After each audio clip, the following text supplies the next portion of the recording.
It's Tuesday, March 10th. Today on Your Morning Atlantic, hearings will continue today in Fredericton as NB Power makes its case for a rate increase. Your top news headlines just ahead. And the rising cost of filling up. As prices at the pump continue to climb, we'll chat with an industry expert, Dan McTeague, about the situation and how high he thinks prices could go. That is in our second hour. Plus, the Nova Scotia U15 major provincials. Hockey teams from across the province will be heading to Dartmouth in a few weeks. We'll get to meet some of the players. All that and so much more just ahead on the Tuesday edition of Your Morning Atlantic.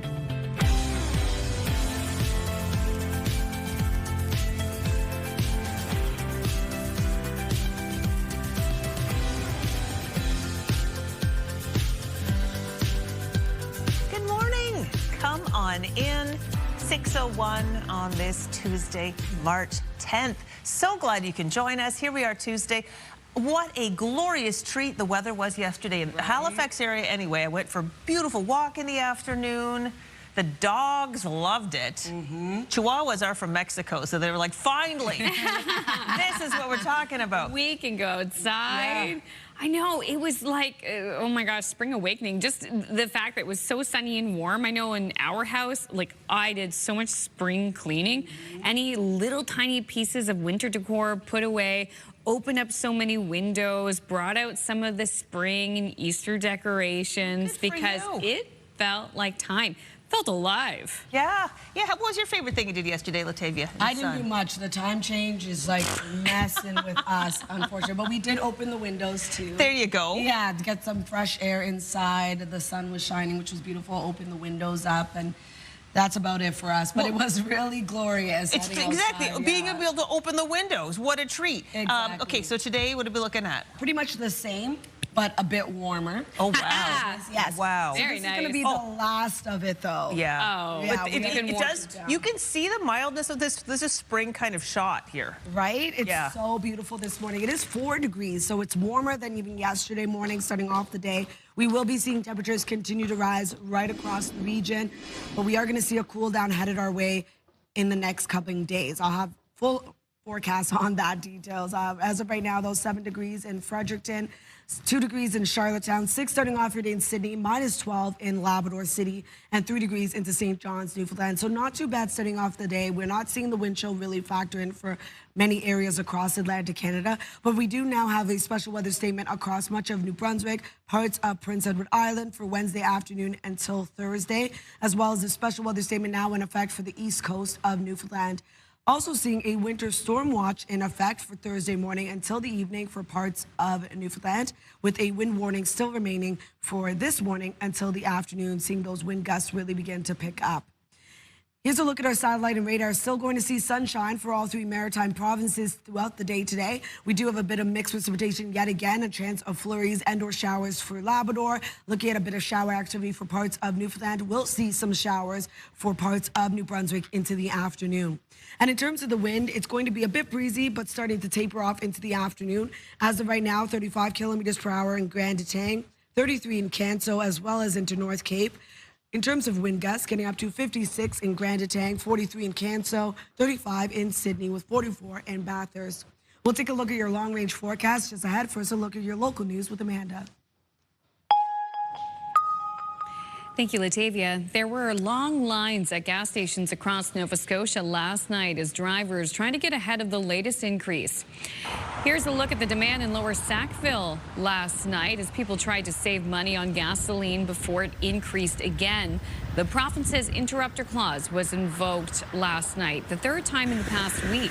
The previous 2 increases totaled about 15 cents a litre more. The increases are global due to lower supplies because of the war in the Middle East. And here are the numbers. In the Halifax area, gas surged overnight by 9.3 cents. The minimum price now $1.62.62. Yes, 162 a liter. That is the price. Price of gas did not change in New Brunswick or PEI. Diesel was also not impacted in the Maritimes, but it did increase almost 15 cents a liter on the weekend. Halifax Regional Council is considering asking the province of Nova Scotia to create a dangerous dog registry. This comes after 2 months after a 13-year-old Welshtown, Nova Scotia boy died after a dog attack.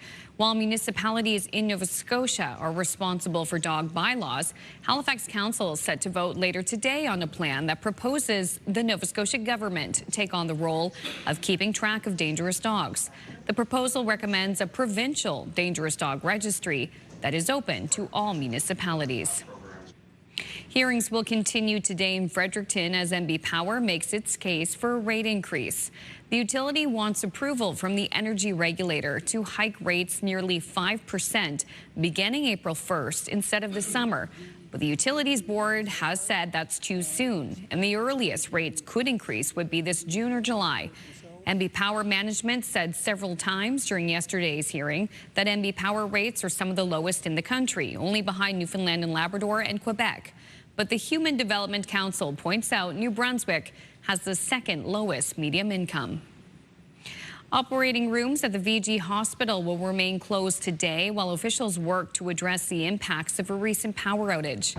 The lights went out just before midnight Friday because of a problem with a backup generator. Some patients wound up being transferred to the Halifax Infirmary. At the time, the health authority said surgeries at the Victoria General were limited while backup generator power was being restored. The lights came back on at 5:30 a.m. Officials say most outpatient care and treatments will proceed as usual today. Care teams will notify impacted patients. Well, this was probably the busiest car wash in New Brunswick. Vehicles in Fredericton are being hosed down if they drove through a yellow-orange irritant that covered the road after a chemical spill last week. CTV's Avery McRae has more on the questions about the incident. Lather, rinse, repeat.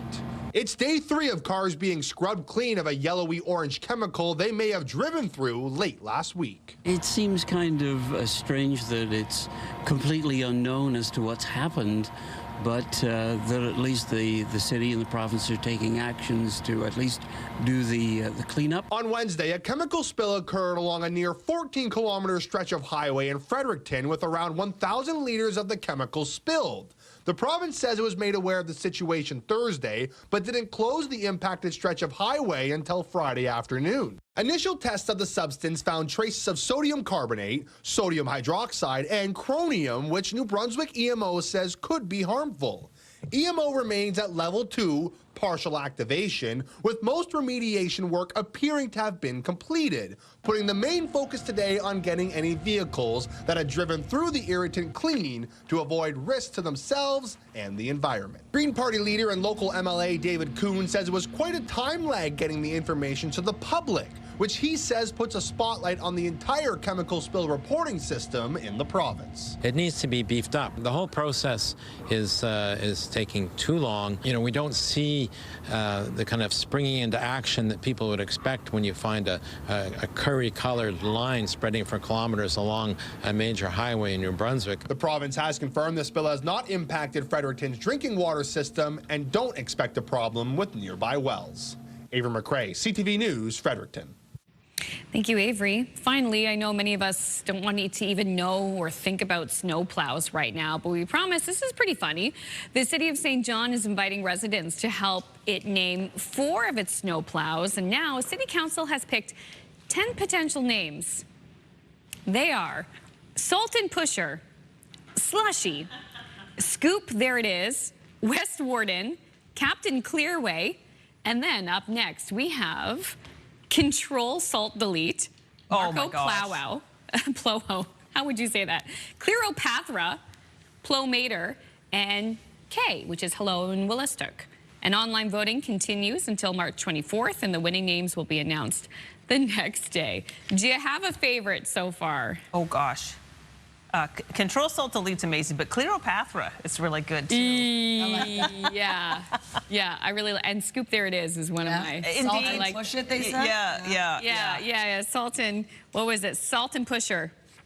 Yeah. There's some good ones no, on that's there. Clever. If they actually pick some of those great ones, I'll put. Well, I can't wait. Oh my gosh, that is fun. You gotta have some fun when life is throwing you all that snow. By the way, melting like it's its job out there too. Yeah. Hopefully we don't need to see those snowplows this season. Yes. All right. Okay. Let's move on to something. This is serious. This is health related. It's the first of its kind. It's a trial in Canada giving people hope who are living with ALS. So the patient testing is now underway for a new medication that may be able to stop or even reverse the progression of ALS. The Made in Canada study is based on groundbreaking work from the University of Montreal. Doctors caution that it's still in the testing phase. And there's a lot of work to do to get it past the clinical trials, but the medication is offering some hope for the future of those living with ALS. Oh my gosh, ALS. Wow. Whatever we can do to help. Exactly. So many eyes on this study coming out of Canada. Absolutely. Love to see that. All right, well, still ahead, we're going to have your first look at your national and international news headlines on this Tuesday morning, and Latavia has more details on just how warm it's going to get today. Warmer than yesterday, believe it or not. Let's take a live look at the capital of New Brunswick, Fredericton. We are seeing so much snow melt around the region. I know a lot of public ice rinks will be closing this weekend. The forecast is coming up next.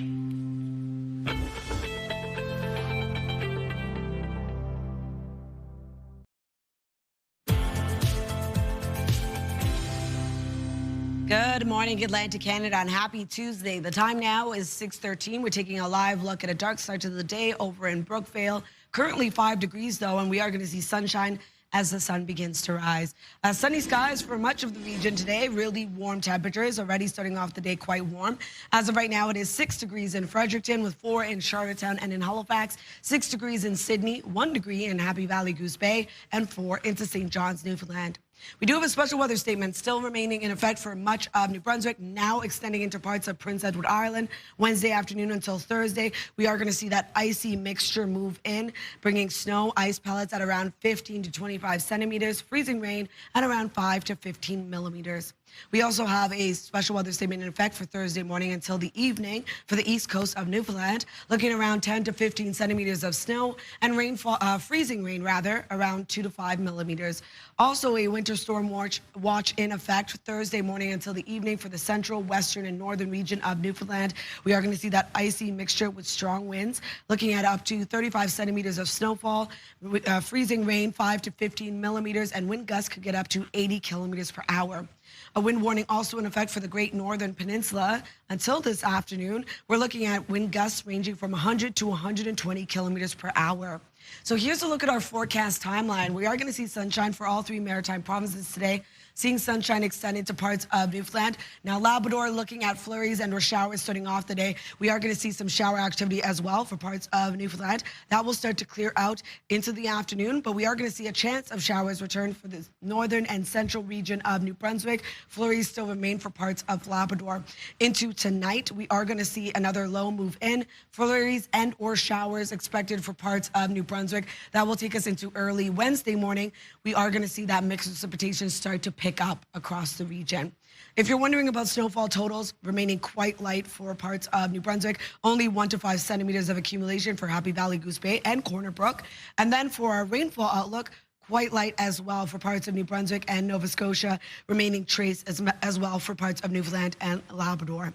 For a forecast today for New Brunswick, lots of sunshine in the forecast. We do have a chance of showers into the afternoon for parts of the northern region of the province. Into the evening, showers and or flurries will move in for parts of central and northern New Brunswick. Daytime highs ranging from 7 to 16 degrees, being the warmest into Fredericton and into Moncton. Prince Edward Island, highs between 7 to 9 degrees, a mix of sun and cloud, wind gusts picking up to 50 kilometers per hour. And then for Cape Breton and eastern Nova Scotia, lots of sunshine for you as well today. Daytime highs between 6 to 14 degrees, wind gusts of 50. And for the rest of Nova Scotia, a bit of fog early this morning, causing a bit of visibility issues, especially along the Atlantic coast. That will start to dissipate. We will be seeing mainly sunny skies, evening drizzle for mainland Nova Scotia, with daytime highs between 7 to 17 degrees today. For Labrador City, minus 12. Looking at flurries clearing out, leaving sunshine into the afternoon. 8 degrees for St. John's, Newfoundland, looking at mainly sunny skies. So Wednesday's forecast, we do have that wintry mix moving back in. Temperatures still remain warm above the freezing mark, but we are going to see snow, freezing rain, and rain move in across all 3 maritime provinces. That's a look at your weather forecast. We'll throw things over to Amanda. Thank you, Latavia. As the war in the Middle East stretches into an 11th day, many are trying to flee the violence. CTV's Adrian Gobriel reports from Turkey at the border with Iran.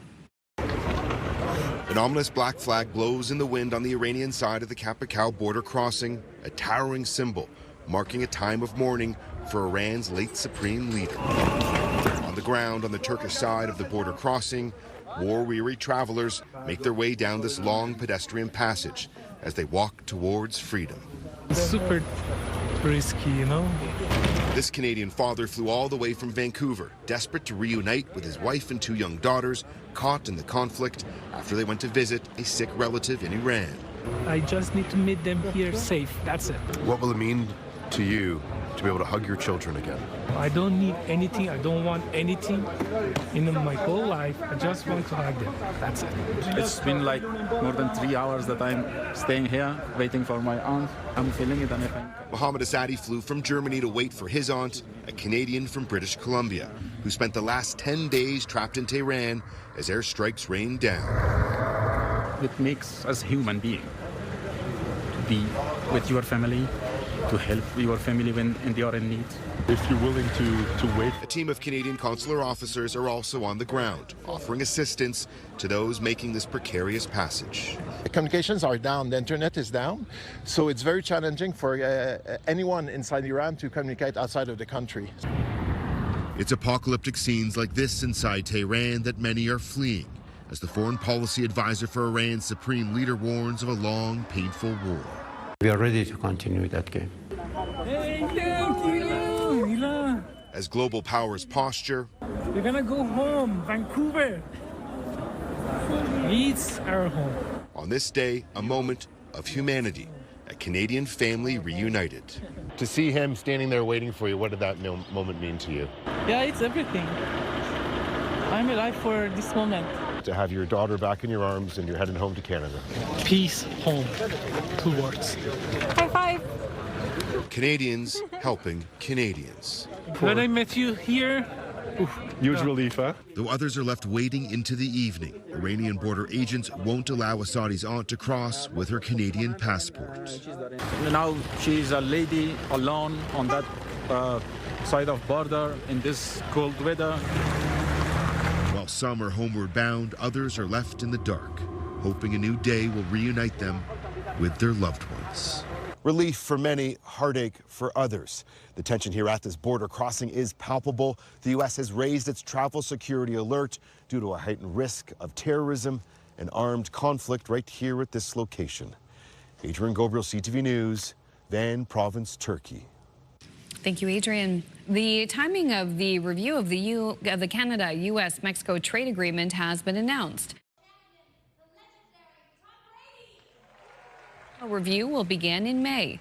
The first round of discussions between the U.S. and Mexico are expected to begin next week. A break here on Your Morning Atlantic. When we return, we'll have your top business headlines plus your must-see moment from TSN. That's on the other side of this break. Please stay with us.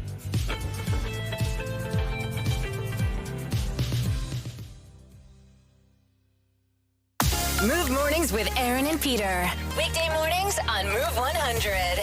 The most fun in the morning. And home of the $1,000 minute. Only on Move 100 Halifax.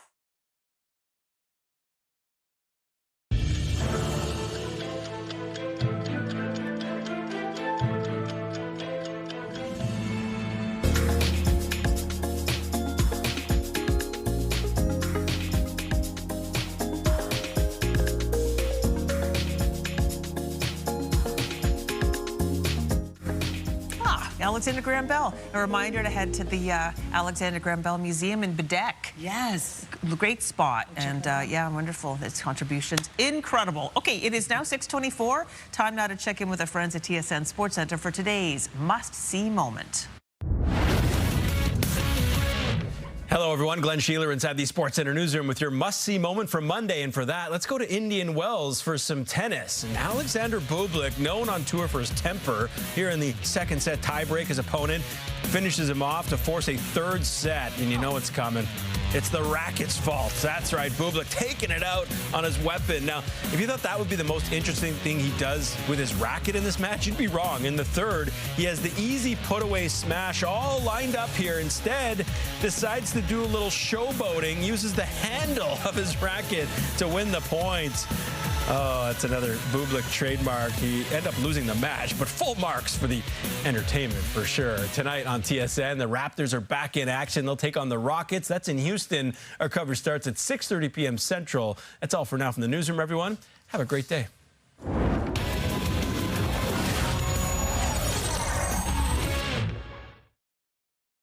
This TSN must-see moment brought to you by J.R. Rahe's Furniture and Appliances. And now over to your business headlines from our colleagues at BNN.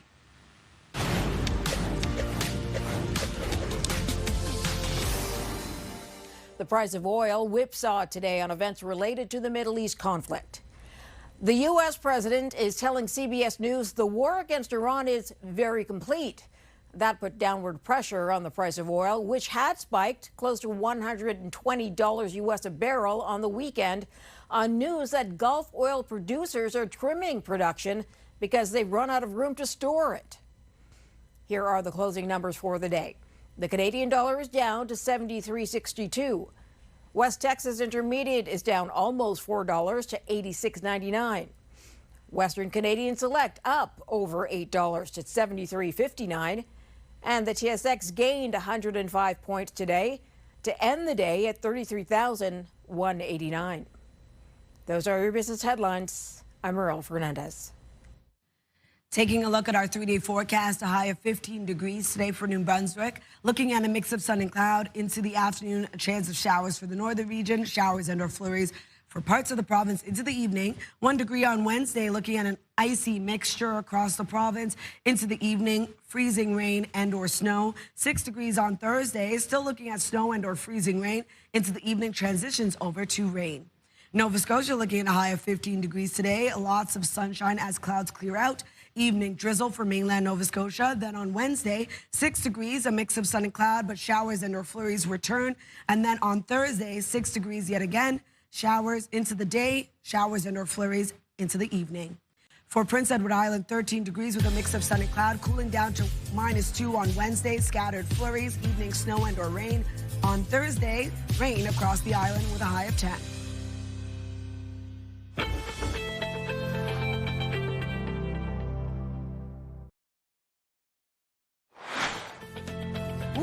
Coming up this half hour, that's my favorite, is Secret Snack Stash. That's the topic of today's Move Morning Chat. What snacks do you hide from your family? We promise we won't tell them. That's in about 15 minutes on Your Morning Atlantic.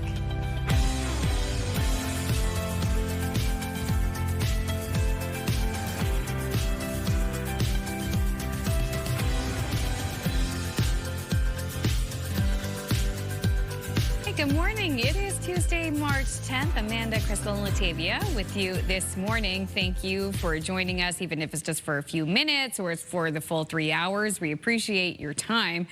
Certainly appreciate the weather that we had yesterday. If you loved the forecast yesterday, you're in for a treat today. And Latavia, based on what you were saying earlier, it sounds like if we want to soak it up and enjoy it, like we have to. Yeah, absolutely. Temperatures will cool on Wednesday, still remaining above the freezing mark, so it's not going to be too cold. Yeah. We do have an icy mixture moving in. Even Kalen expressed this is not his favorite kind of weather, that freezing rain. Yeah. So it's something we have to keep in mind because slick conditions, we could see branches breaking off, something to keep in mind.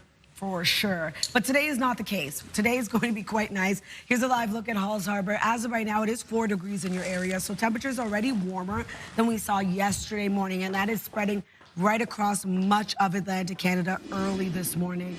As of right now, 6 degrees heading outdoors in Fredericton, 4 in Charlottetown with 3 degrees in Halifax, 6 degrees in Sydney, 1 degree in Happy Valley, Goose Bay, and 6 over in Corner Brook.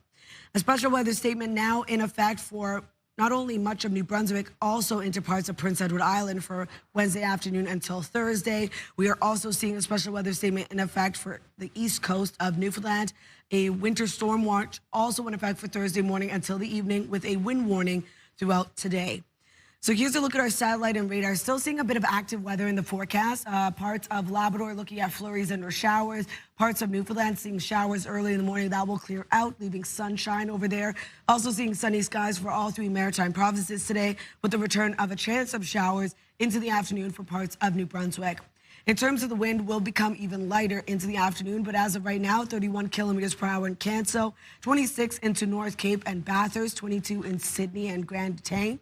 We're looking at wind gusts getting up to 43 kilometers per hour in Canso, 41 in Bathurst, and 37 in Grand Tang. We'll take another look at your forecast just ahead. First, a look at your local news with Amanda.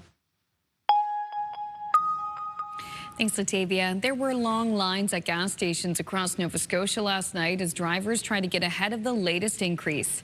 Here's a look at the demand in Lower Sackville as people tried to save money on gasoline before it went up again. The province's interrupter clause was invoked last night, the third time in the past week. The previous two increases totaled about 15 cents a litre more. The increases are global due to lower supplies because of the war in Iran. And here are the numbers. In the Halifax area, gas surged overnight by 9.3 cents a litre. The minimum price now $1.62. The price of gas did not change in New Brunswick or PEI. Diesel also not impacted in the Maritimes, but it increased almost 15 cents a litre over the weekend. Hearings will continue today in Fredericton as MB Power makes its case for a rate increase. The utility wants approval from the energy regulator to hike rates nearly 5% beginning April 1st instead of the summer. But the utilities board has said that is too soon, and the earliest rates could increase would be this June or July. MB Power Management said several times during yesterday's hearing that MB Power rates are some of the lowest in the country, only behind Newfoundland and Labrador and Quebec. But the Human Development Council points out New Brunswick has the second lowest medium income. Halifax Regional Council is considering asking the province of Nova Scotia to create a dangerous dog registry. This comes 2 months after a 13-year-old Welshtown, Nova Scotia boy died after a dog attack. While municipalities in Nova Scotia are responsible for dog bylaws, Halifax Council is set to vote later today on a plan that proposes the Nova Scotia government take on the role of keeping track of dangerous dogs. The proposal recommends a provincial dangerous dog registry that is open to all municipalities. Operating rooms at the VG Hospital will remain closed today while officials work to address the impacts of a recent power outage. The lights went out just before midnight Friday because of a problem with a backup generator. Some patients wound up being transferred to the Halifax Infirmary. At the time, the health authority said surgeries at the Victoria General were limited while backup generator power was being restored. The lights came back on at 5:30 a.m. Officials say most outpatient care and treatments will proceed as usual today. Care teams will notify impacted patients. Groups opposed to provincial government cuts are preparing for another demonstration in Halifax today. Meantime, CTV News, we were interested to hear from people in rural Nova Scotia about those budget cuts. CTV's Jonathan McGuinness visited Berwick in the Annapolis Valley to find out what people are saying about it. Berwick is known as the apple capital of Nova Scotia. The town of just under 2,500 sits an hour or so outside of Halifax. And like most small towns, the local coffee shop is a busy place. Conversation often includes politics. They talk about how the government spends their money, things that they don't like. With a deficit well in excess of $1 billion, the Tim Houston government says it is focused on what it calls core services, like health and education. While not every cut will hit Berwick directly, many folks here feel chopping $130 million from programs is short-sighted. I understand the need for austerity. I understand we don't want to run deficits, but these cuts seem very mean-spirited to me. Janice Foote says she knew something was brewing when the province took away the tolls on the Halifax bridges and reduced the HST. The North Mountain Coffee Company serves up the daily brew and the buzz around the town. Not surprising, perhaps, talk of the budget is as hot as the coffee. Jonathan McInnes, CTV News, Berwick, Nova Scotia. Thank you, Jonathan, for that report. Do love a trip to Berwick. Well, their water tower is one of the best I've ever seen in my life. That really amazing apple. Yeah, it is beautiful. You can't miss that. Challenging times right now. That's why a vacation would be great, especially if you want it. If you want to have an unforgettable adventure in Hong Kong, then you should enter our contest for a chance to win a trip for two, courtesy of the Hong Kong Tourism Board.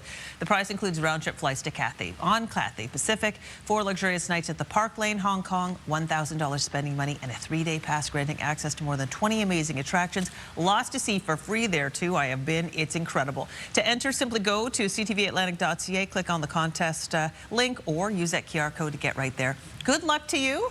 Last few days of the contest, I'm pretty sure, so enter while you can. That's going to be a good one to whoever wins it. Oh, will it ever?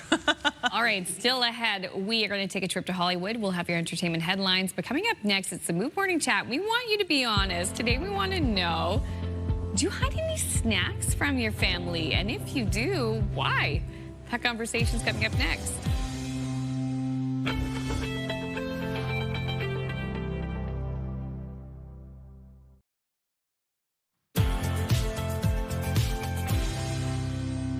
Welcome back. The time now is 6:41. It's going to be quite a beautiful day right across the region today. Lots of sunshine as the sun begins to rise. Currently in Yarmouth, 5 degrees starting off your day. So much warmer than we saw on Monday morning. It's going to continue to warm up this afternoon with our daytime highs are really jumping up way above seasonal today. As of right now, 6 degrees heading outdoors in Fredericton, 4 in Charlottetown with 3 degrees in Halifax, 6 in Sydney, -14 starting off your day in Labrador City, and 4 degrees into St. John's, Newfoundland. We do have a special weather statement in effect for parts of Prince Edward Island and New Brunswick for Wednesday afternoon until Thursday. Looking at around 15 to 25 centimeters of snow and or ice pellets, freezing rain at around 5 to 15 millimeters. A special weather statement also in effect Thursday morning until the evening for the east coast of Newfoundland. Snow at around 10 to 15 centimeters with freezing rain at around 2 to 5 millimeters. A winter storm watch also in effect for Thursday morning until the evening for the central, western, and northern region of Newfoundland. An icy mixture, strong wind gusts could get up to 80 kilometers per hour. Snowfall at its heaviest at around 35 centimeters and freezing rain 5 to 15 millimeters. A wind warning also in effect until later this afternoon for the Great Northern Peninsula. Could see wind gusts between 100 and 120 kilometers per hour.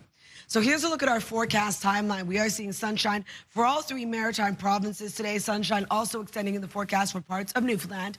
For Labrador, looking at flurries and or showers for parts of the province. A chance of showers for parts of Newfoundland. That will start to clear out into the afternoon. But we will be seeing a chance of showers return for parts of northern and central New Brunswick. Taking us into tonight, we are going to see temperatures start to cool back down. But we do have a chance of flurries and or showers remaining for parts of New Brunswick into early Wednesday morning, before another low pressure system makes its way over and temperatures start to cool down. If you're wondering about snowfall totals, remaining quite light for parts of New Brunswick, as well as only 1 to 5 centimeters of accumulation for Happy Valley, Goose Bay, and Corner Brook. And then for our rainfall outlook, pretty light as well for parts of New Brunswick and Nova Scotia. Same thing goes for Newfoundland and Labrador. So for forecast today for New Brunswick, lots of sunshine across the province today, looking at a mix of sun and cloud, a chance of showers to the northern region into the afternoon, and then into the evening, a chance of showers and or flurries for parts of the province. Daytime highs are really jumping up, 7 to 16 degrees being the warmest into Fredericton and Moncton. Prince Edward Island, highs between 7 to 9 degrees today, a mix of sun and cloud throughout your day, wind gusts of 50. And then for Cape Breton, eastern Nova Scotia, lots of sunshine for you as well, wind gusts of 50 kilometers per hour, and highs will range from 6 to 14 degrees. For the rest of Nova Scotia, we do have a bit of fog early in the morning. That will start to burn off, leaving mainly sunny skies as clouds clear out into the afternoon. Drizzle arrives into the evening for mainland Nova Scotia. Other than that, though, daytime highs between 7 to 17 degrees. For Labrador City, a high of -12 degrees today. Flurries will clear out, leaving sunshine into the afternoon, with a high of 8 degrees for St. John's, Newfoundland, mainly sunny skies. Wednesday's forecast, temperatures start to cool back down, still remaining above the freezing mark for parts of the region. We do have another low pressure system bringing in an icy mixture, though, looking at snow, freezing rain, and also seeing some rain as it enters into all 3 maritime provinces. Newfoundland, Labrador going to see that mixed precipitation as well Thursday into Thursday night.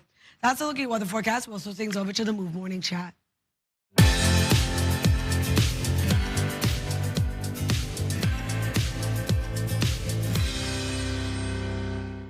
Aaron Hopkins and Peter Harrison join us for the Tuesday edition of the Move Morning Chat. You know we love talking about food for the Move Morning Chat, but sometimes you want to keep your favorite snacks to yourself.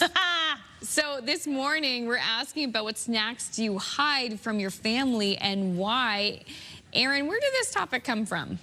Well, you know, we do a thing every Friday on the Move 100 morning show called Foodie Friday, where we try new foods that are trending or new to the city.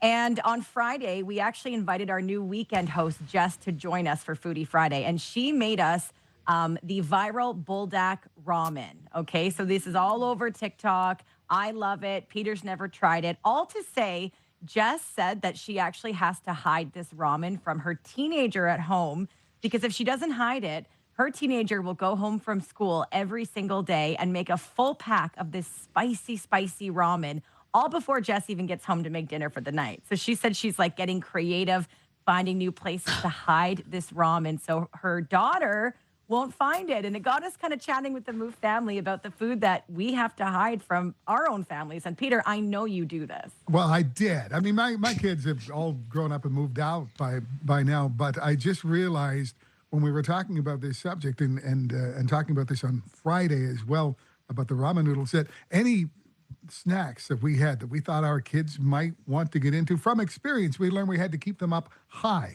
So they were way up high in our pantry, and I realized that's where they still are. That's where they've stayed. This is the snack part, way up high in our pantry. But the one I think of in particular is maple syrup. At some point, we realized our kids were going through so much maple syrup, waffles and pancakes and whatever you can put maple syrup on, they were putting it on, that we had to actually put it in the freezer, which is great because maple syrup doesn't freeze. Oh. And you can keep it in there. So, you know, they weren't going into the freezer, but they would, you know, easily go into the fridge to get the maple syrup. So that's one thing we had to hide, was the maple syrup for sure. I didn't know it couldn't freeze. That's super cool. Okay, I literally have a case of zero sugar cranberry ginger ale under my bed right now as we speak because everyone will drink it up, and it's only available for a limited time, and it's so delicious. So that's my treat. So they can drink whatever other soda or whatever's in the house, but that's Mama's soda, and I parcel it out only. Oh yeah. Oh my Mama's God. soda. Crystal raved about this soda, this pop, over the holidays. And so when I saw it in store, I bought it, and we went through it so quickly. Yeah, we it's had delicious. to buy more, and yeah, for a limited time only. Well, I know where you can get some, Amanda, but you got to come over and you got to come upstairs. Yeah. I will. And listen, I have no secrets. I was actually thinking, like, I don't think I hide any food from my family. When I was a kid and as an adult, or vice versa, we haven't had to hide things from our son. I've never hidden things from my family. Pretty open book, which is good because I love chocolate. So the chocolate is in like the junk drawer shelf, which is pretty high, but I'm the only one who's going to go for it, so I have no need to hide it. Well, I love that you have that open transparency in your family relationship. Yes, we do. We have a very loving, trusting family. Well, I'm a Scorpio like with the mine. dark side, so there's, oh my gosh, secrets for days. Anyway, this is a fun topic. I want to hear from our viewers. What would you, is so delicious you need to hide it from your family or your friends or others in your life? Text us at 10400. We'll have a fun roundup at the end of the show.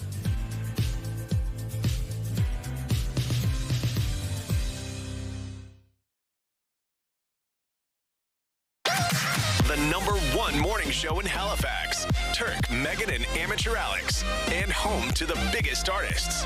Halifax's #1 hit music station. 101.3 Virgin Radio.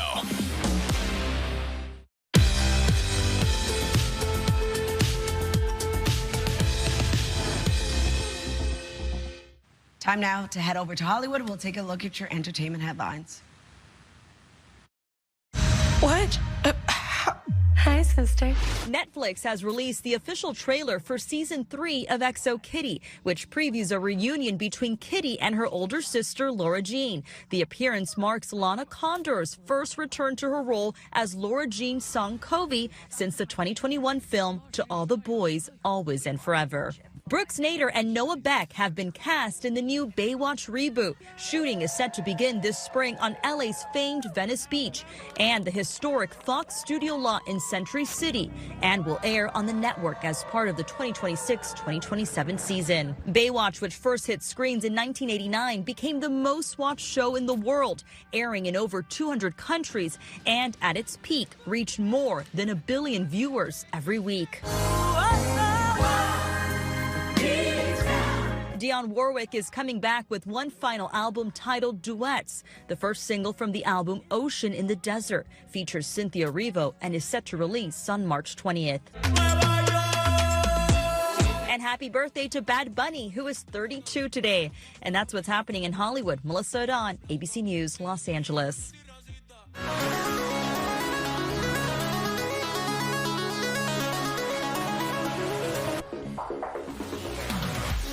And in case you missed it, a Fredericton woman is hoping to run her way into the record books, but she won't be doing it alone. No, her young daughter will be along for the ride, literally, because the mom hopes to break the world record for fastest kilometer pushing a stroller. CTV's Laura Brown has a story. It's not something Julia Reed Howell set out to do on her maternity leave. I was just hoping that I would be able to run again, honestly. Clearly, the avid runner didn't miss a step after having her daughter Winnie. In fact, Julia had a fantastic season last year, crowned Run NB's Female Runner of the Year. But when the season was over, she wondered if there was something else she could work toward. I was chatting with a group of my girlfriends that would meet up to go running with Winnie in the stroller each week. And we were talking about how there's Guinness World Records for stroller runs. And so that kind of sent me down a rabbit hole. She discovered the fastest 1 kilometer pushing a stroller at 3 minutes 35 seconds is held by a woman from France, a time Julia thought she could chase. Last weekend, with the help of family, her run team, and of course, Winnie, she made the attempt and outran even her own expectations. I just felt so elated, like seeing my daughter happy. Like I wasn't even really looking ahead on the track. I could just look down and her feet were wagging and like she was clapping her hands and smiling. I was like, this memory is going to be just in my mind forever. Julia's time, 3 minutes, 17 seconds. The person least surprised, her husband. The things she can do when she sets her mind to something, like it's almost like I've become like desensitized to it, and just like when she says she's gonna do something, I'm like, yeah, of course. So it wasn't like shocking to me at all that she broke the record. Winnie is a pro too. The 17-month-old loves being along for the ride. The family is finalizing her submission to Guinness World Records this week, just in time as Julia goes back to work Monday, armed with 1 million memories and likely a world record. You don't have to be an elite athlete, an Olympian to chase these kind of goals. Especially when your biggest fan can be with you every step of the way. Laura Brown, CTV News, Fredericton. Oh, go mama go. Happening now in local news, once again, Nova Scotians will be paying more for gas. We'll have the latest price in just a moment. Plus, Halifax Regional Council is considering asking the province of Nova Scotia to create a dangerous dog registry. Plus, hearings will continue today in Fredericton as NB Power makes its case for a rate increase. Your top news headlines and the forecast are coming up in the top of the 7 o'clock hour. We will be right back.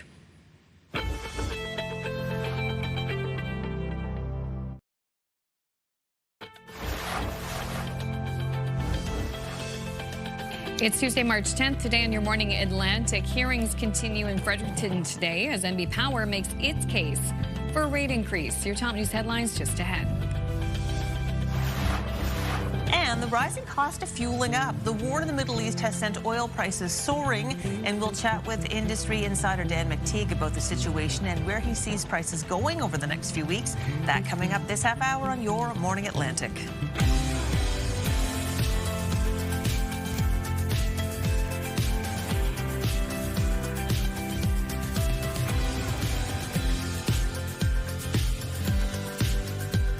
morning, Atlantic, Canada. Thank you so much for joining us. It's Tuesday, March 10th. Right now, 7:01 a.m.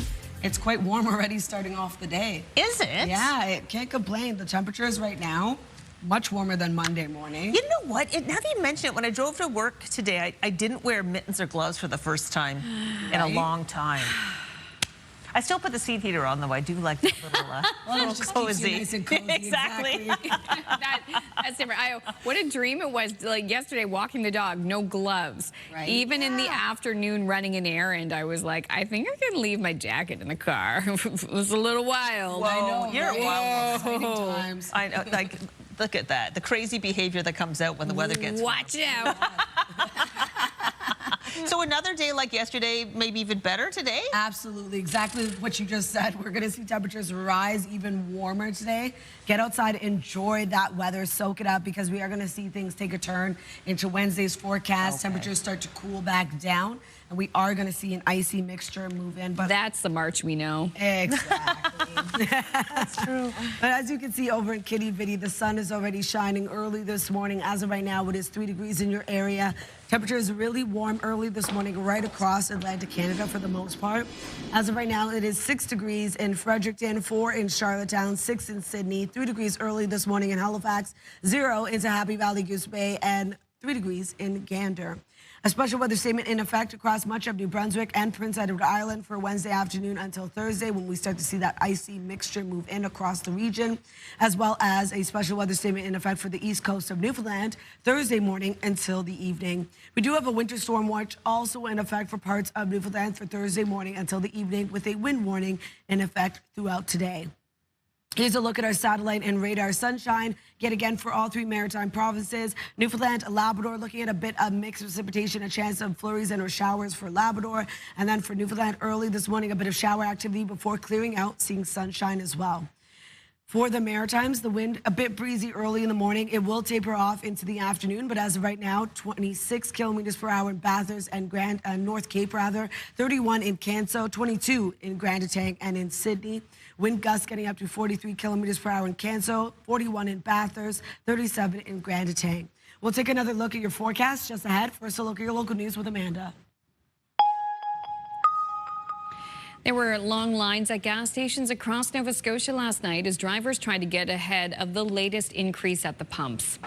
Here's a look at the demand in Lower Sackville Monday night as people tried to save a bit of money on gasoline before prices increased again. The province's interrupter clause was invoked last night, the 3rd time in the past week. The previous 2 increases totaled about 15 cents a litre more. The increases are global due to lower supplies because of the war in the Middle East. And here are the latest numbers. In the Halifax area, gas surged overnight by 9.3 cents. The minimum price now $1.62 a litre. Price of gas did not change in New Brunswick or PEI. Diesel also not impacted in the Maritimes, but it did increase almost 15 cents a litre on the weekend.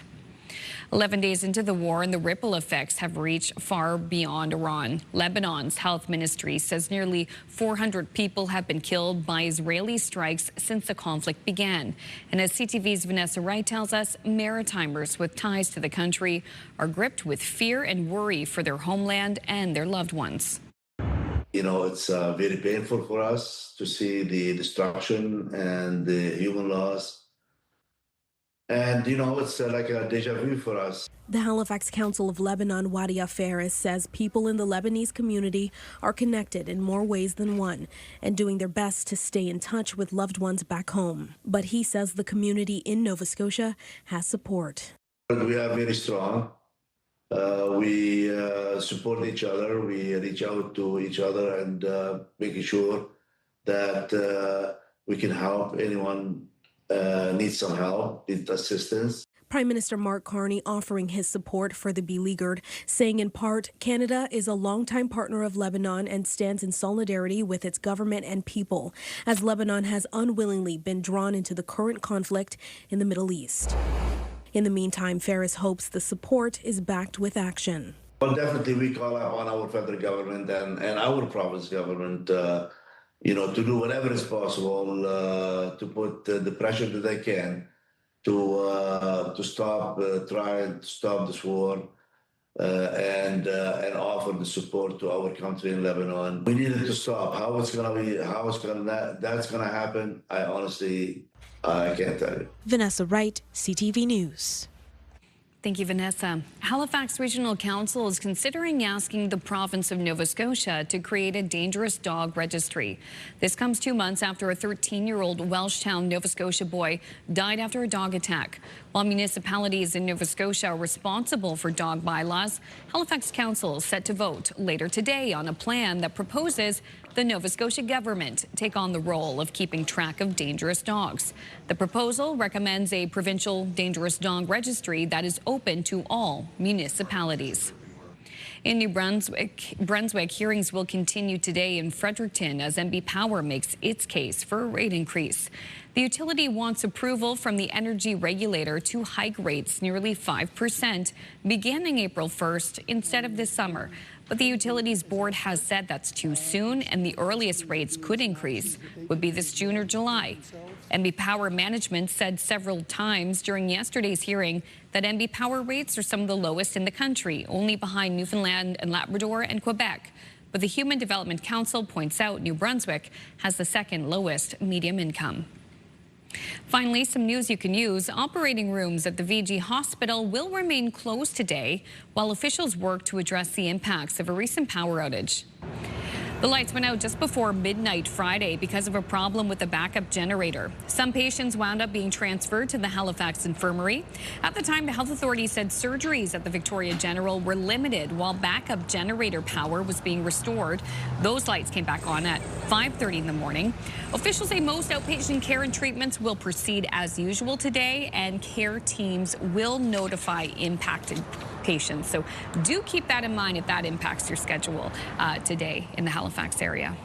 Okay, news you can use. Thank you. Yeah, news you can use. All right, free trip to Paris now for Paris Fashion Week. I know you particularly would like this, Latavia. But one of the most talked about looks from Paris Fashion Week were designed by a 10-year-old boy. What? Max Alexander is the youngest designer to ever debut a collection at Paris Fashion Week. His collection includes 15 dresses made of mainly recyclable materials. The LA-based designer has been sewing and designing since he was 4 years old. This is one of the pieces that it had little wings on the back. All of them were made from recycled materials. Excuse me? Excuse me? Yeah. Wow. Yeah, but just to kids, like this bag, all of the things, I don't know. I really feel like I need to speak with this kid. Like the execution is incredible. Superb. It's not like a 4-year-old artsy crafty. Like this is. No. This is quality. I know. Yeah. I'll try to find the images of the actual runway models wearing the stuff. Like you'll be blown away. Max Alexander. Keep that name in mind. Exactly. Okay, still ahead. We're going to have a look at your international news headlines. And Latavia has a look at the forecast for this very warm Tuesday. Look at that gorgeous sunrise in Bedeck. Seeing a lot of snow melt there in our live eye as well. Wow. More details on the double-digit highs when we return.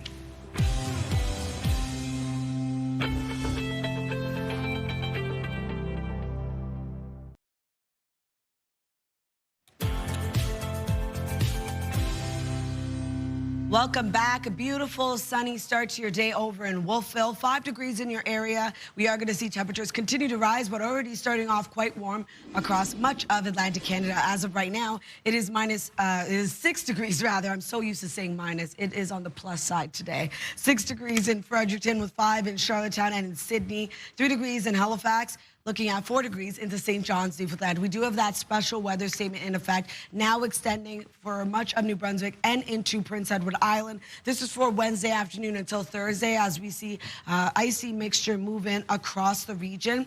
We also have a special weather statement in effect for Thursday morning until the evening for the east coast of Newfoundland with a winter storm watch also in effect. And we do have a wind warning for today. Wind gusts could range from 100 to 120 kilometers per hour. So here's a look at our forecast timeline. Sunny skies for all 3 maritime provinces starting off your day. Also seeing a bit of sunshine starting off your day for parts of Newfoundland. Now, Newfoundland will be seeing a bit of shower activity as well. And we do have mixed precipitation for parts of Labrador, looking at flurries and or showers starting off your day. Then into the afternoon, a chance of showers returns for parts of northern and central New Brunswick. Other than that, still holding on to a bit of flurry activity for parts of Labrador. And then into tonight, We do see mixed precipitation move into parts of New Brunswick, flurries and or showers, taking us into early Wednesday morning when we do have another low pressure system making its way over, bringing an icy mixture back around. So if you're wondering about snowfall totals, remaining quite light for parts of New Brunswick, only seeing 1 to 5 centimeters of accumulation for Happy Valley, Goose Bay and Corner Brook. And then for our rainfall outlook, remaining quite light as well for parts of New Brunswick and Nova Scotia, and trace amounts indicated for both Newfoundland and Labrador. Lots of sunshine across New Brunswick today. Temperatures really beginning to rise into the afternoon. Our daytime highs reaching between 7 to 17 degrees. And we are going to see a chance of showers into the afternoon for the northern region, showers and flurries for the northern and central region of the province into the evening. Prince Edward Island highs between 7 to 10 degrees today. A mix of sun and cloud throughout your day. Wind gusts of 50. For Cape Breton, eastern Nova Scotia, pretty much the same. A warm day ahead. Daytime highs between 5 to 15 degrees, and that sunshine sticking around throughout your day. For the rest of Nova Scotia, bit of fog early in the mornings, already starting to burn off. We will be seeing mainly sunny skies today. Evening drizzle for mainland Nova Scotia. Daytime highs between 7 to 17 degrees. For Labrador City, looking at a high of minus 14 degrees. Flurries will clear, leaving a mix of sun and cloud. 8 degrees for St. John's, Newfoundland, and lots of sunshine throughout your day. Wednesday's forecast, temperatures cooling back down, still remaining above the freezing mark for many communities across the region. We will be seeing snow, freezing rain, and rain move in for all 3 maritime provinces. Newfoundland and Labrador also going to see that wintry mix move in as well. So that's a look at your weather forecast. We'll throw things over to Amanda. MPs will meet in Ottawa again today after debating last night about Canada's position on the conflict in Iran. Prime Minister Mark Carney was not in attendance. His office says he was attending an event for Ramadan. CTV's Abigail Beeman has more. The risks of even further escalation are real, Mr. Speaker. A parliamentary debate on the Middle East led by the Foreign Affairs Minister rather than the Prime Minister. In this time of crisis, Canadians deserve to know where the Prime Minister stands. Indeed, they deserve to know where the Prime Minister is. Anita Anand instead detailed how the government is trying to help Canadians in the region. Charter flights, block-booked seats on commercial airlines, and buses. Mark Carney spoke with the American president about the situation Sunday and convened his incident response group. There's a difference between offensive and defensive activities. And right now, I've made it very clear, the government is not going to be pursuing offensive activities. The defense minister was there too. Earlier Monday, David McGuinty acknowledged the concern NATO could be drawn into the conflict and says Canada also watching closely how other NATO allies decide to help countries in the area. The Iranian war now, the incursion led by Israel and the United States, has a bearing on fundamental questions like ammunition supply. It also has a bearing on the situation in Ukraine. The Liberal government has faced criticism for its evolving position, beginning with stronger support than other allies for the initial strikes and then calling for de-escalation. Unprincipled, it's been contradictory, and it's been incoherent. No Liberal MPs were critical publicly Monday as they reconvened for the first time since the strikes. Just wondering if I can get your comment on the government's shifting stance on Iran. It could be a different story Wednesday as Liberal MPs come together for their first caucus meeting, a chance to share their views behind closed doors. CTV's Abigail Beeman reporting in Ottawa. And Prime Minister Mark Carney will make his first trip to Norway as Prime Minister on Friday for a visit focused on trade and defence. Carney will then go to London for a meeting with the British Prime Minister. Meanwhile, police in Norway released these pictures of a suspect wanted after an explosion at the U.S. Embassy in Oslo. Authorities say it may have been an act of terrorism. The building was damaged, but no one was hurt. A quick break here on your Morning Atlantic. When we return, we will speak with a petroleum expert about the war in the Middle East and its impact on pump prices around here. That's coming up next.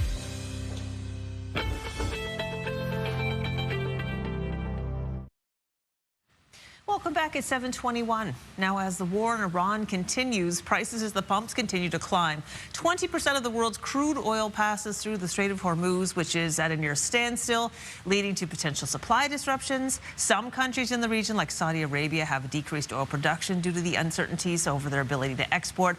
All of these factors affect the price of a barrel of oil. So with no immediate end in sight to the conflict, there's global concern about what this could mean for consumers.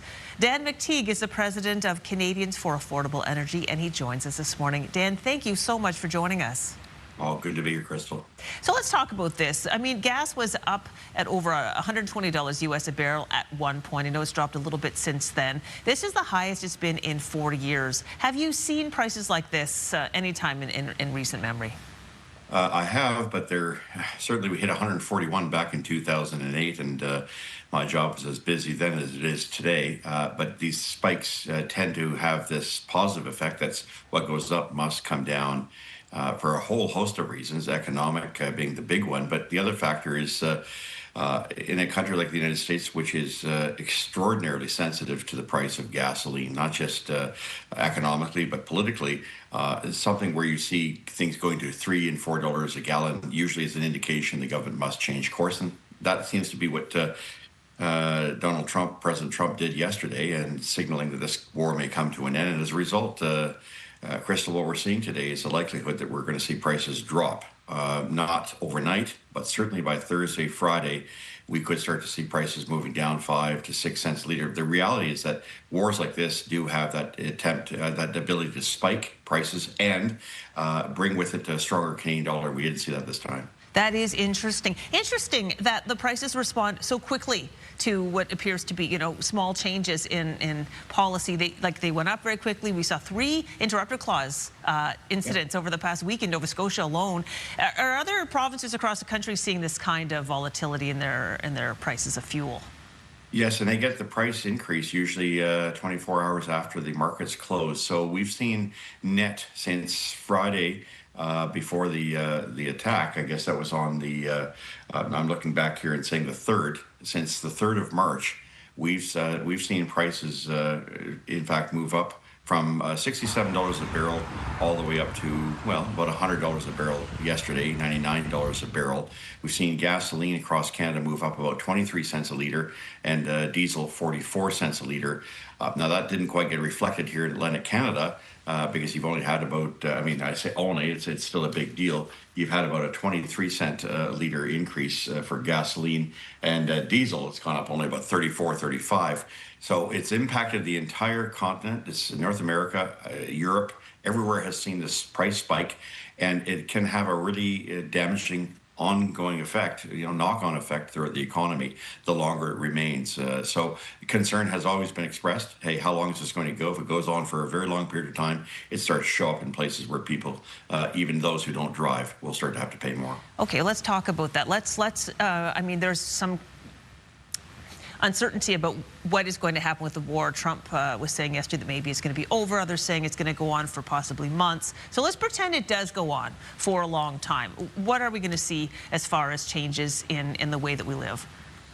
Well, we're going to see impacts in the price of everything: agricultural, mining, transport, maritime vessels, jet fuel. All of these things had spiked rather dramatically. I should point out in the case of aviation fuel, it went up like 60 cents a liter. So that sooner or later would start to see companies, transport companies in particular, asking for fuel surcharges, something we haven't seen certainly in several years.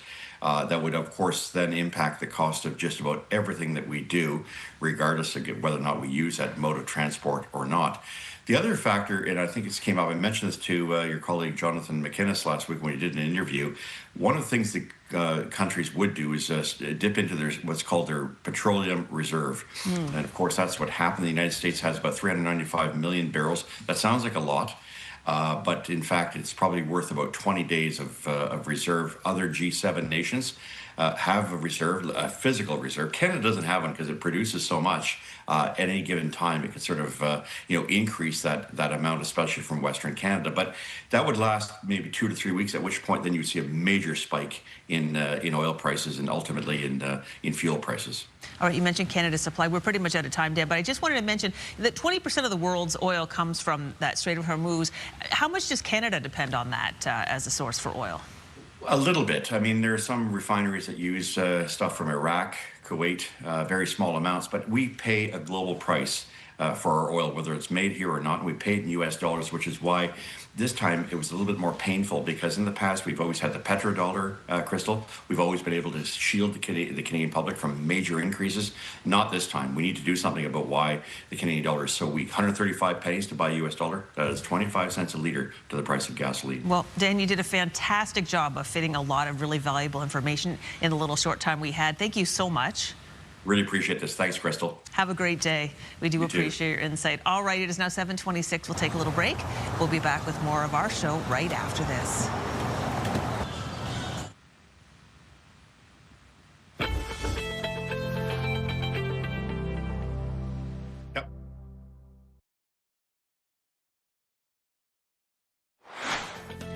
Just ahead in this half hour, it's Tia Tuesday. Today we'll meet a woman who wants us to think of self-care not as an indulgent, but rather as something that can support resilience. We'll explain in about 15 minutes here on Your Morning Atlantic.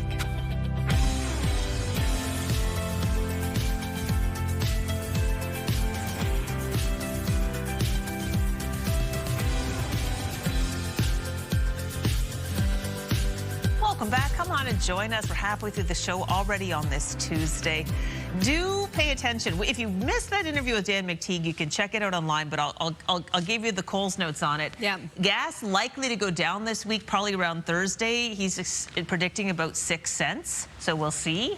I mean, that'll help. It went up a lot more than 6 cents. Oh, absolutely, yeah. But it'd be nice to have it go down. The other thing I wanted to say before we get to Latavia is today is a real Carpe Diem day. It's seize the day, because it's going to be beautiful in most parts of our region. And I looked ahead to the super duper long range, which I know is not particularly accurate, but I don't see a day hitting this high and warm and sunny in a while. That's what I've been saying. Get out there, because it's dipping back down. We are going to see temperatures kind of moderate, though. It's not going to be like way below the freezing mark, but still much cooler than we're seeing the last couple of days. So as you can see over in Parsboro, beautiful start to your day. A bit foggy over there as well. We are seeing a bit of fog across parts of the region that's already beginning to burn off, though. But as of right now, it is 5 degrees in your area. 6 degrees in Fredericton, with 5 in Charlottetown and in Sydney, 2 degrees in Halifax, currently 0 into Cartwright, 7 degrees in Corner Brook. Here's a look at the special weather statement currently in effect Wednesday afternoon until Thursday, as we do have an icy mixture moving back in across parts of the region. So now we also have a special weather statement in effect for the east coast of Newfoundland. Also seeing a winter storm watch in effect for Thursday morning until the evening, with a wind warning for today. Wind gusts could range from 100 to 120 kilometers per hour. So we are seeing a bit of active weather in the forecast, a chance of showers and or flurries for parts of Labrador. A chance of showers also indicated for parts of Newfoundland early in the morning. That will clear out, leaving sunshine. But for the Maritime region, we do have a chance of showers for parts of New Brunswick into the afternoon. Then in terms of the wind, it's going to become quite light across the Maritime region. As of right now, 35 kilometers per hour in Canso, 30 into Grand Etang, 26 in North Cape. Wind gusts getting up to 48 kilometers per hour in Canso, 44 in Grand Etang, with 39 in Bathurst, 28 in Sydney. We'll take another look at your forecast just ahead. But first, a look at your local news with Amanda. Thanks, Latavia. And there were long lines at gas stations across Nova Scotia last night as drivers tried to get ahead of the latest increase. Here's a look at the demand in Lower Sackville. Monday night, as people tried to save a bit of money on gasoline before the prices went up again. The province's interrupter clause was invoked the third time the past week. The previous 2 increases totaled about 15 cents a litre more. The increases are global due to lower supplies because of the war in the Middle East. Here are the numbers in the Halifax area. Gas surged overnight by 9.3 cents a litre. The minimum price now $1.62. However, the price of gas did not change in New Brunswick or PEI. Diesel also not impacted in the Maritimes, but it did increase almost 15 cents a litre over the weekend. Halifax Regional Council is considering asking the province of Nova Scotia to create a dangerous dog registry. This comes 2 months after a 13-year-old Welshtown, Nova Scotia boy died after a dog attack.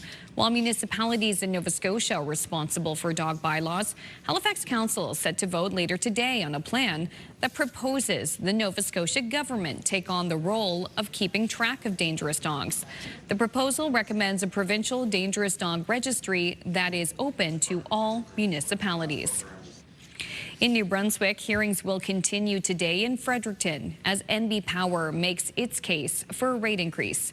The utility wants approval from the energy regulator to hike rates nearly 5% beginning April 1st instead of this summer. But the utilities board has said that is too soon, and the earliest rates could increase would be this June or July. NB Power management said several times during yesterday's hearing that NB Power rates are some of the lowest in the country, only behind Newfoundland and Labrador and Quebec. But the Human Development Council points out New Brunswick has the second lowest medium income. Police in New Brunswick have now identified the woman whose body was found in a garbage bin in Moncton last month. She's been identified as 39-year-old Melissa Price. Last week, a homeless advocate who knew who the victim was urged RCMP to release more details of the investigation. She was a good person. She didn't deserve this. And there are people out there who loved her and who cared about her. The Major Crime Unit has not revealed how Melissa Price died, but confirmed they are treating her death as a homicide and an isolated incident. After days of uncertainty around cuts to the provincial caregivers benefit, Nova Scotia's Minister of Long-Term Care confirmed anyone who receives a $400 a month subsidy won't be impacted by spending cuts. Families have been protesting at the legislature and asking for government to reconsider the 20% cut to the caregivers benefit grant. On Monday, though, Minister Barbara Adams confirmed the more than 3,000 people who rely on the grant will not see reductions. Adams says the cuts come from savings. The department says there are fewer people using the benefit thanks to the creation of more long-term care beds. Well, there's been a lot of noise around the legislature, and getting all of the messaging out has been a bit of a challenge, so I'm really happy to have this opportunity to reassure all Nova Scotians who are getting the caregiver benefit that their benefits are not going to be impacted. Last week, the province couldn't say what the impact of the caregivers' grant reductions would be. The monthly benefit was last increased 7 years ago. In Halifax, operating rooms at the VG Hospital will remain closed today while officials work to address the impacts of a recent power outage. The lights went out just before midnight Friday because of a problem with a backup generator. Some patients wound up being transferred to the infirmary. At the time, the health authority said surgeries at the Victoria General were limited while backup generator power was being restored. The lights came back on at 5:30 a.m. Officials say most outpatient care and treatments will proceed as usual today, and care teams will notify impacted patients. Finally, the world's biggest dog show got underway over the weekend, and the event's youngest competitor was a 4-year-old dog handler with her 8-year-old miniature Schnauzer.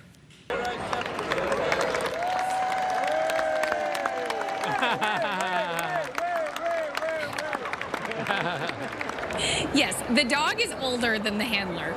The annual Crufts competition took place from March 5th to the 8th with more than 200 breeds of dogs competing. This year's Top Dog Award went to a Clumber Spaniel named Bruin, who was crowned out of 19,000 other competitors. Wow. But you know who won our hearts?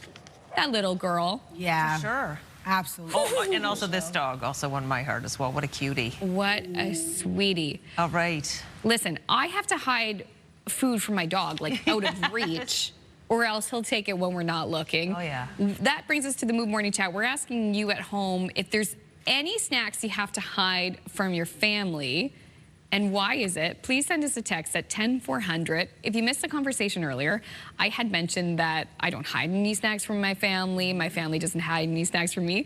One viewer texted and said, oh, You think they're not hiding snacks from you. Good one. But they could be. And another one warned me that when my son is a teenager, I may have to start hiding snacks from him. That's amazing. That's fair. Yeah. What, do you hide snacks? No, I don't really need to. Plus, if I try to hide it, Kyle would find it and eat it anyway. My family almost always finds it. Right? Okay, it's true. All right, you know what? Let's give away something else. Yes. It's a great thing to do. If you're a fan of the Halifax Thunderbirds, this is the contest for you. We want you to team up. Okay, we want to give you a chance to team up with the Thunderbirds to win 4 tickets to the game at home on April 4th against the Rochester Nighthawks. You can win the chance to see the pregame warm-up from the penalty box, a night at the Halifax Marriott Harbourfront, and a $100 gift card to the Harbourstone Poorhouse. To enter, head to ctvatlantic.ca, and we will announce the winner on Friday the 20th. Good luck to you. This is a great contest. Oh, yeah. Gosh. And if you haven't gone to a Thunderbirds game, what are you doing? They're amazing. Action-packed. They're not even a big sports fan. The music alone. And keep it going. The dancing, they won against Las Vegas Saturday night, and it was quite the game. And I was there hosting a skybox with some members of Michelin who bid in support of Special Olympics Nova Scotia. Oh, wow. Were you tired after that, Amanda? Oh no, I was revved up. Actually, tired. Tired. I got it. I got it. Oh yeah, I tried to do an Amanda Debison, but I can't do it like you. Okay. No, anyways, you did well. I think it was the first time that it went over your head ever. I know. Where did it go? Oh, anyways, my gosh. They haven't been to the show before. They loved it. All right, we're going to have a break here. Coming up next, we have Tia Tuesday. Today, Tia Upshaw will introduce us to a woman who believes that self-care and resilience go hand in hand. We'll explain when we return.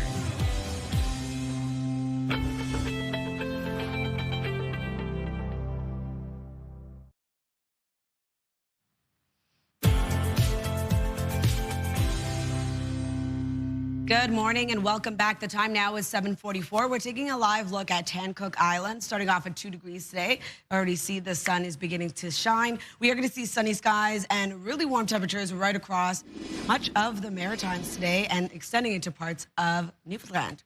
As of right now, 6 degrees as you head outdoors in Fredericton, with 5 in Charlottetown and into Sydney. 2 degrees early this morning in Halifax. We're looking at 0 in Cartwright, 4 degrees into St. Anthony. We do have a special weather statement currently in effect for much of New Brunswick, now extending into parts of Prince Edward Island. This is for Wednesday afternoon until Thursday. Looking at snowfall, ice pellets at around 15 to 25 centimeters, and freezing rain at around 5 to 15 millimeters. A special weather statement also issued now for the east coast of Newfoundland. This is for Thursday morning until the evening. We do have a winter storm watch as well for parts of Newfoundland for Thursday morning until the evening. Looking at snowfall at its heaviest, 35 centimeters, freezing rain at around 5 to 15 millimeters, and wind gusts will range from 50 to 80 kilometers per hour. A wind warning also in effect for parts of the Great Northern Peninsula. This morning until this afternoon could see wind gusts between 100 to 120 kilometers per hour.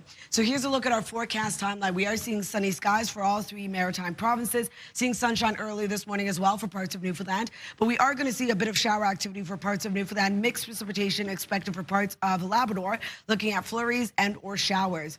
Into the afternoon, a chance of showers returns for parts of New Brunswick. Other than that, we are going to see flurries and or showers move in for the northern and central region of the province into the evening hours, taking us into early Wednesday morning. Temperatures begin to cool back down, and we do have an icy mixture moving in across the region.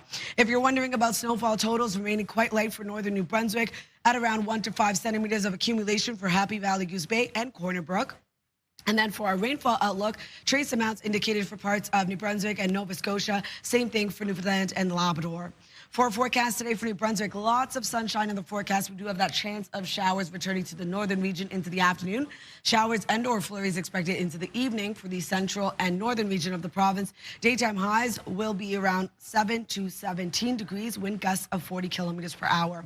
For Prince Edward Island, lots of sunshine in your forecast as well, wind gusts of 50, daytime highs between 7 to 9 degrees. And then for the rest of Cape Breton, eastern Nova Scotia, lots of sunshine as well. We do have daytime highs between 5 to 15 degrees, mainly sunny skies, wind gusts of 50. For the rest of Nova Scotia, a bit of fog early in the morning, already beginning to burn off. We are going to see mainly sunny skies today. Evening drizzle for mainland Nova Scotia with highs between 7 to 17 degrees. And then for Labrador City, a high of minus 14 degrees today. Flurries clear out, leaving a mix of sun and cloud. And lots of sunshine for St. John's, Newfoundland with a high of 8.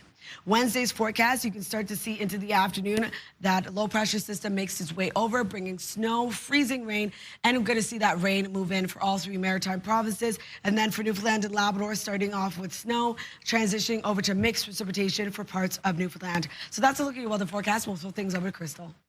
Thank you so much. It's 7:47, and it is Tia Tuesday. Today, we're happy to introduce Kyla Derry, the founder of Intimately You, a survivor-founded, trauma-informed wellness brand based in Halifax, and Tia Upshaw, founder and CEO of Black Women in Excellence. Welcome and good morning to you both. Good morning. Good morning, Crystal. Let's begin with you, Kyla. Tell us about Intimately You and your mission behind it. So Intimately You is a trauma-informed wellness brand that offers trauma-informed candle-making workshops to organizations, corporations, healthcare organizations, and to community. We run on a buy one, heal one approach. Every service and product bought through Intimately You, a portion of that goes back into community. Wow. Why did you start this brand? As part of my own healing journey. My life brought me in this direction, and candles were a way of bringing me back to myself. So. Okay, and yeah, Tia, I wanted to know why you wanted to shine a spotlight on the work that Kyla is doing. Well, that's pretty apparent, right? I'm only joking. No, her business is one of the businesses that is not just about generating revenue, it's around intentionality of healing, community impact centered around oneself. So that's number one. Number two, she's a friend of mine. Yeah. I've known Kyla for a long time, and every time I see her out, like she was speaking at the Center for Women in Business International Women's Day Conference, and for me, it's like seeing her reminds me of who I used to be too. Okay. So for me, I'm like really a big fan because I see the growth in her, and you gotta come on Tuesdays with Tia Girl. And plus, she's a shy person, as you can tell, so this is hard for her. Well, Kyla, I really appreciate that you're so passionate about the work you're doing and that you're doing so much, not only starting a business, but having that intention to give back. And I know that that's really important to you. It's all about the whole, like, setting intentions in your life. Like, not just, like, a lot of people out there, although it's changing, but a lot of people see self-care as kind of selfish, but you say it's kind of the opposite. Explain that for our viewers. I believe that self-care isn't a luxury, it's maintenance. In the same way that we would maintain our businesses, our homes, our cars, I believe that we need to maintain our well-being, whatever that looks like to an individual. And so you have the buy one, heal one approach, and you mentioned how the candles helped you in your life, and you do these candle workshops with community. Maybe share with our viewers right now, like a practical way that they could use candles to make a difference in their own life. Yeah. Light it. Just light it. All you have to do is light the candle. It gives you a 5-minute pause. It gives you that moment of reset, and it helps regulate your nervous system. It's the one wellness tool that doesn't require a language. Interesting. Interesting. Yeah, just so powerful, the one candle. Here are some images of, these are some of the workshops that you've been doing to help women. Yes. Yeah. Okay, tell us a little bit about what happens in one of your workshops. So we go through a workbook. They create their own mantras, their own intentions for their candles. They can customize their own scents, whatever their healing scent to them is. I'm a vanilla girl. Me too. Some people are woodsy. They get to personalize their label with their intention or whatever message means well to them. Okay, so people wanted to get your products or organize a workshop through you. How would they find you? On intimatelyu.ca. Perfect. Now, Tia, we have just a few seconds left in the interview, but I know that you wanted to have some time to do a special shout out, so it's all yours. Oh, absolutely. First, I want to give a shout out to Alana Taylor with her business down in Antigonish called Wilfred and Parker. There's beautiful sweaters from there. It's a small local boutique. And also to the team at the Schwartz School of Business for Women down at St. Yves. Thank you for the weekend, guys. All right, well, thank you both for coming in this morning. It's really been a pleasure. We have put information about Black Women in Excellence and Intimately You on our website. Now we're going to turn our attention over to Amanda for health and medical news. Thank you so much, ladies. Health and medical news now. New research shows that the Earth might be warming at a rate higher than originally thought. It's one of the topics in Your Health.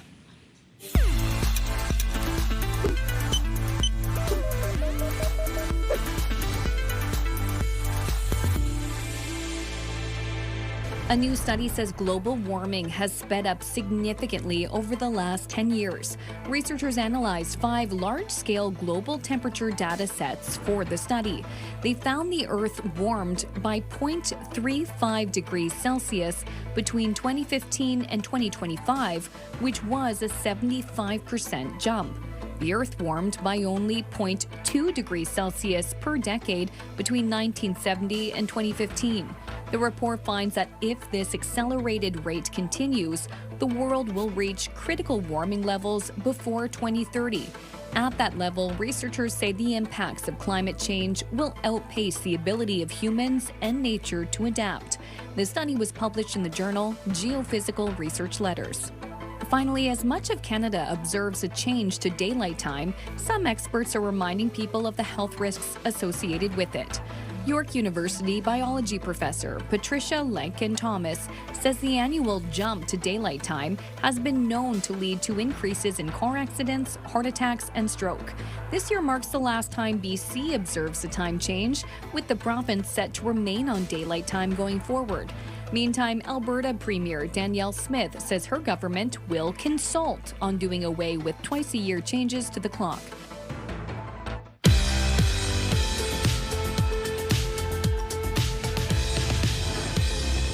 We just have one milestone to pass along for you today. It's a 60th anniversary for Vincent and Joan Heaton of Lionsbrook, Nova Scotia. Beautiful then and now photos. Congratulations on 60 years married. All right, well, to see your milestone again or to find out how to submit one, visit our website by scanning the QR code on your screen. And a reminder, milestones must be received 2 weeks in advance. And it is the most wonderful time of the year for sign spinners. The World Championships is actually taking place in Las Vegas. Yes, and even for non-sign spinners, it's an event that really captures your attention. ABC's Danny New meets a man who puts his own spin on things. For professional sign spinner Tyler Cartwright, whenever he's advertising for a company on the street, he's really just getting ready for the ultimate annual two-dimensional baton showdown. This is the real prize right here. Whoa! That's your first place sign trophy. This weekend, for the 19th time, sign spinners like Tyler from around the globe will once again travel to Las Vegas for the World Sign Spinning Championship. The guys that are going to be in the finals this year spun over 1,000 hours on the corner last year. Max Durovich here is the CEO of Aero Sign Spinners, which hosts this judged freestyle competition to crown the planet's best pointy mini billboard twirler. Over the years, the contest has seen entrants from as far as Germany, Panama, and Australia. In fact, Tyler has even traveled to countries like South Korea and Australia to help spread this craft. We've never had an international win the championship. It's really always been someone from the USA. I would love to see that trend change. But how hard is it actually to land these tricks? Where we going, Katie? Look out! Well, 3 years ago, I took a few lessons from the Denver team, and as you can see, totally reinvented the sport. I lost a lot of weight. It may look pretty tiring, but here's why Denver sign spinner Shimon Ingram tells me he still finds this unique occupation so satisfying. I have people pull over and be like, "Hey, you just brightened up my day so much," and it fuels my soul. So the championship will start spinning Saturday in Las Vegas at the Fremont Street Experience. The team tells me they will be hosting live training sessions if you want to give these a whirl. In New York for ABC News, I'm Danny New. All right, taking a look at New Brunswick for our 3-day forecast. A high of 15 degrees, lots of sunshine across the province. We do have showers and flurries into the evening. 1 degree on Wednesday, an icy mixture moves in into the evening, freezing rain and or snow. And then on Thursday, 6 degrees is your daytime high. Snow and or freezing rain transitions over to rain into the evening. For Nova Scotia, a high of 15 degrees, lots of sunshine today. We do have evening drizzle for mainland Nova Scotia. And then on Wednesday, 6 degrees, a mix of sun and cloud, showers and flurries into the evening. On Thursday, 6 degrees yet again, showers throughout the day, into the evening, showers and or flurries. For Prince Edward Island, a high of 13 degrees with a mix of sun and cloud. On Wednesday, -2, scattered flurries, transitions over to snow and or rain into the evening. On Thursday, warming back up, 10 degrees with rain across the island.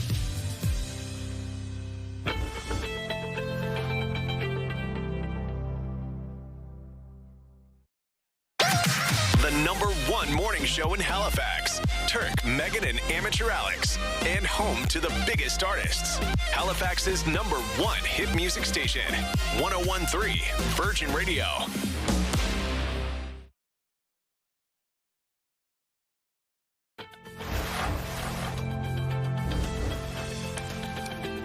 It's Tuesday, March 10th today on Your Morning Atlantic. Miramichi serial killer Alan Legier has died in custody. We'll have more details on this breaking news just ahead in your top news headlines. Also, 2 Paws Up. We'll catch up with the creator behind a local dog treat bakery, bringing fun and new ways to incorporate your pups into holidays and celebrations. That's coming up this half hour on Your Morning Atlantic.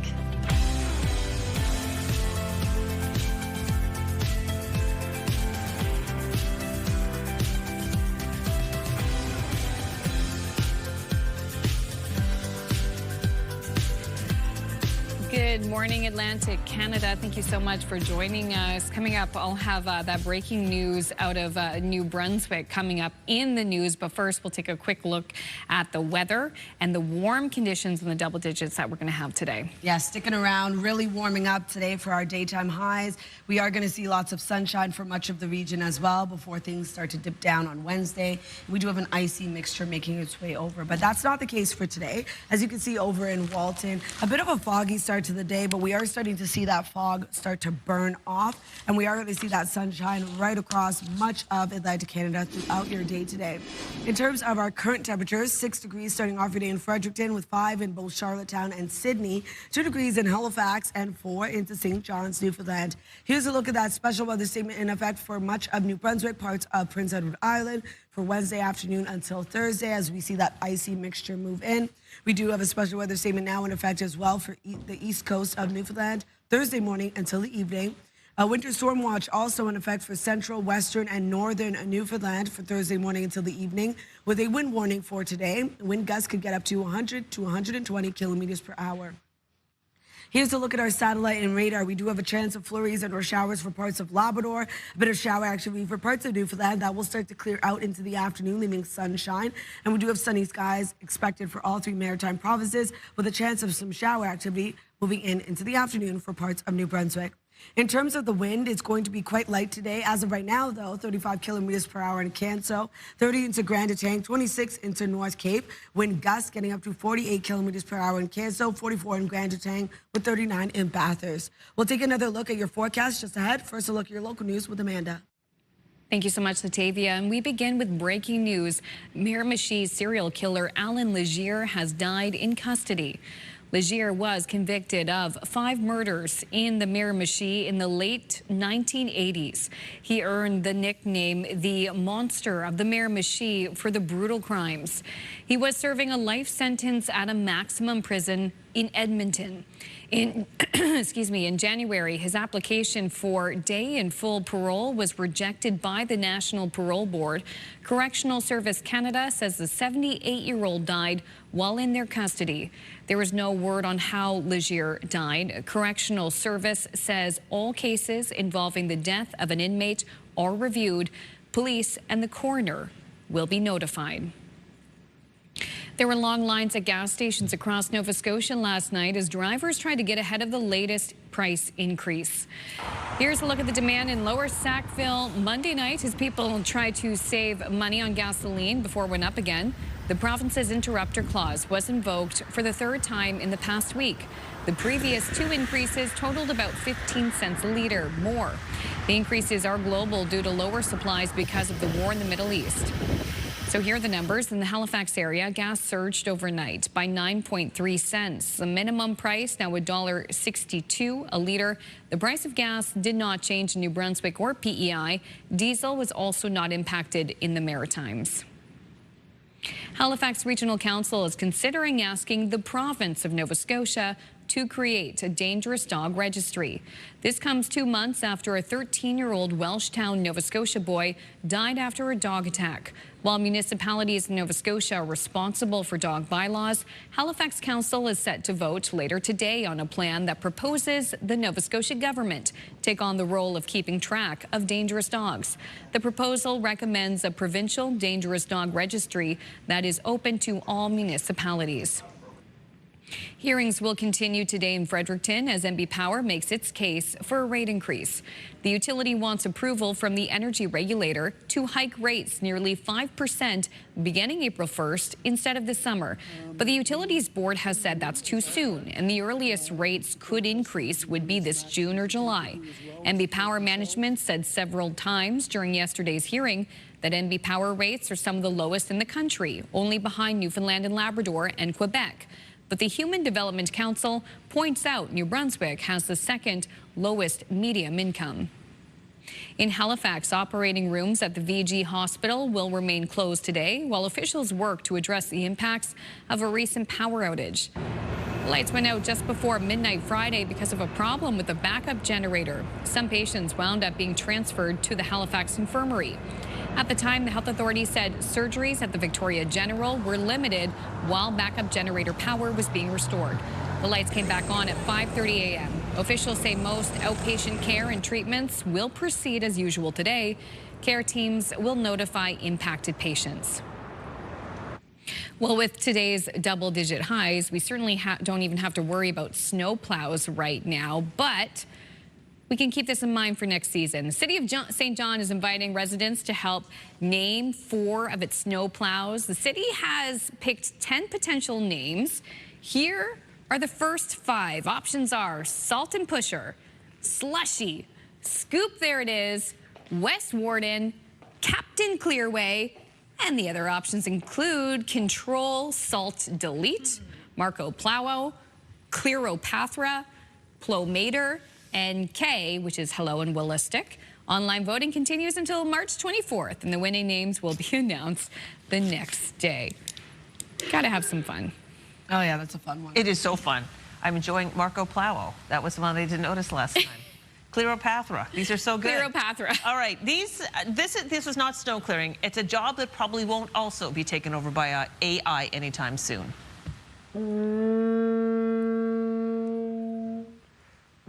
What the heck is going on here, you ask? Well, this is Lars. He's one of 4 night watchmen keeping an eye on the Swedish town of Ystad. Every night, they take their post at the town's tower. They blow the horn every 15 minutes to let people know nothing is wrong. Don't you think it might be smarter to just only blow the horn when something is wrong? But anywho, I'm all for tradition, but this sounds like an excessive amount of noise. The job has been around for 300 years, and Ystad is one of a handful of communities in Europe that still has watchmen. Imagine if this was your job. This is how I lost my voice. Exactly. That's how you were in Sweden over the weekend. We love that for you. Oh my gosh, that's so cool. Listen, we have a cannon in Halifax that marks the noon hour. So. That's true. That's only once a day, not every 15 minutes. Yeah, that's true too. Time for me to blow the horn again, girls. Yeah. Okay, still ahead, showing pet owners new ways to include their dogs in family fun memories. Those details coming up in Pet Talk, but coming up next, double-digit highs. Soak up the sunshine, the warm temperatures, the snow melt, because it's not going to be here for long. The forecast is coming up next as we take a live look at Uptown St. John.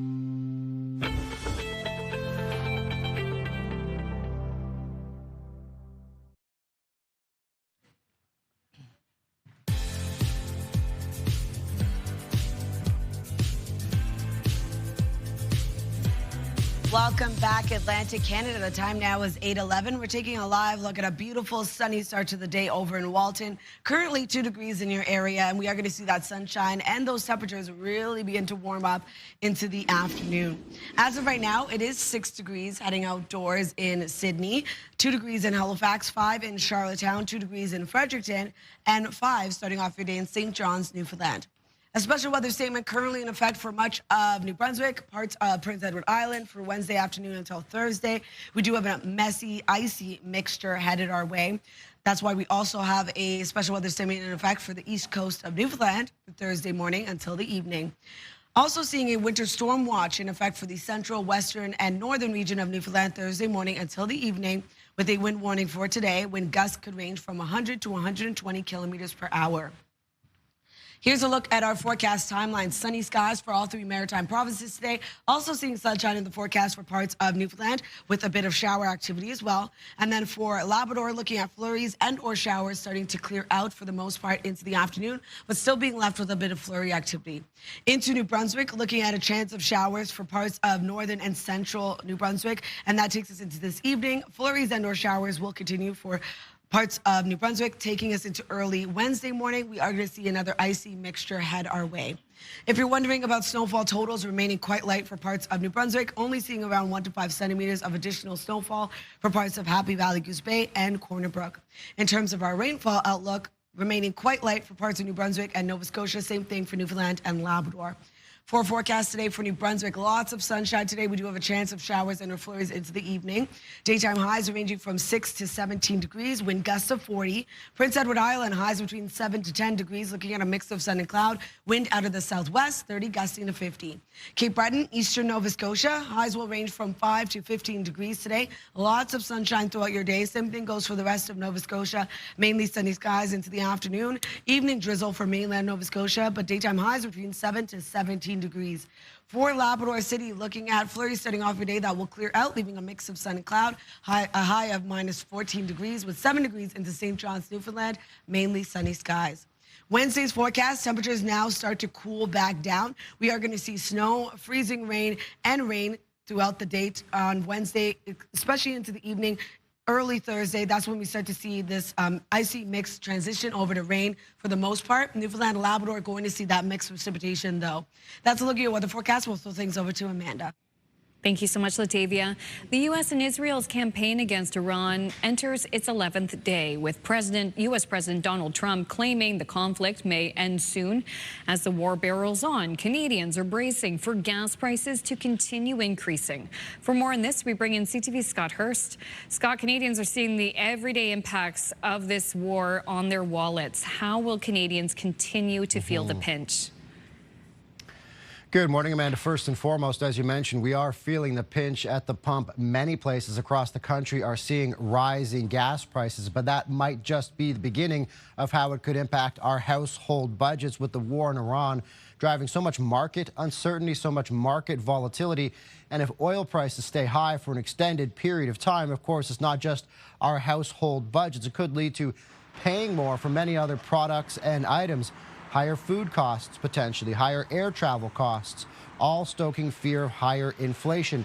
Companies would see their bills jump for the sheer cost of fuel, as businesses, as farmers, as producers and exporters all try to offset their rising costs. So you see the massive ripple effect right across the country. So many sectors across so many economies potentially driving up costs across Canada's supply chains, from transport to manufacturing, Amanda. Just about everything gets impacted when you have higher energy prices. And so the pain at the pump we're feeling could just be the beginning if this war extends on for a significant period of time. Okay, brace yourself. And Trump's comments yesterday about the war being complete pretty much turned market losses to hope. Can you break down how the markets have been reacting to the war's latest developments? Amanda, we've seen some wild swings, often hour by hour. Just yesterday, going from steep early losses to ending the day in positive territory on the sheer hope and the signal from the U.S. president that the war in Iran might not last long. Oil prices bounced between $120 a barrel to about $90 a barrel. Financial markets seeing this remarkable reversal late in the day on the words from U.S. president that the war is mostly complete. But of course, we'd heard vastly different timelines from the U.S. president, from the Israelis, from other U.S. politicians and those in the Trump administration. So concerns, as we've heard for much of this, Amanda, are focused on the Strait of Hormuz. You've likely been hearing a lot about that all of a sudden. It's the narrow waterway off Iran's coast where a fifth of the world's oil passes through. So given all the uncertainties about the war and the timeline for the war, even with the U.S. president saying it should be complete soon, prices and markets could, of course, see more wild swings on this ongoing uncertainty about how long this war could last, Amanda. Okay, we have been warned. Scott, thank you so much for your time this morning. Thanks, Amanda. We'll see you again tomorrow. CTV Scott Hurst reporting live for us from our national newsroom in Toronto. A quick break here on Your Morning Atlantic. When we return, it is Pet Talk, and we are talking dog treats. That's coming up on the other side of this break. Please stay with us.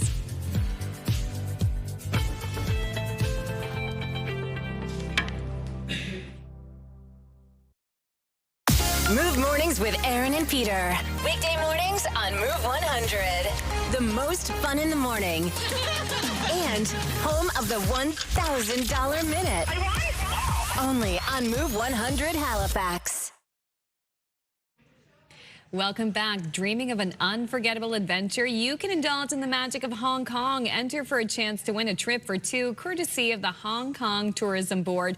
The prize includes round-trip flights on Cathay Pacific, 4 luxurious nights at the Park Lane, Hong Kong, $1,000 spending money, and a 3-day pass granting access to over 20 amazing attractions. Enter online at ctvatlantic.ca or simply scan the QR code on your screen. Good luck. Now it's over to Crystal for Pet Talk. Thanks so much, Amanda. It's 8:21. And if you're looking for fun ways to include your pets in holidays and celebrations, we've got a really fun idea for you. Two Paws Up is a locally made dog treat bakery offering tasty homemade dog treats, pupcakes, Bark Scotty, cakes, and so much more. To learn about the bakery, we welcome Madison Crawford, the founder of Two Paws back to the show. Hi, Madison, and Cooper's back too. Yes, he is. Thanks for having us. Oh, it's such a pleasure to have you in. Tell us, for people who may have missed the last interview, what is Two Paws Up Bakery? So Two Paws Up is a dog treat bakery I started when I was 9 years old, which was 10 years ago. Wow. When we got my dog Cooper, because I wanted dogs to be able to enjoy healthy homemade treats. And Cooper's now 10. He is. Beautiful boy. Yes. Okay, we're going to get in. This is some really fun new stuff from Two Paws Up. I'm going to get out of the way to showcase. Okay, gender reveal cakes. There's a fun story about how this all came to be, Madison. Yes. So our customer here messaged and asked if we would do a gender reveal cake for them so their dog could do the reveal. And so this is like a demo of like what we made, and then it's just a generic color right now because I don't want to give away. Give away. No, so here's exactly. the couple.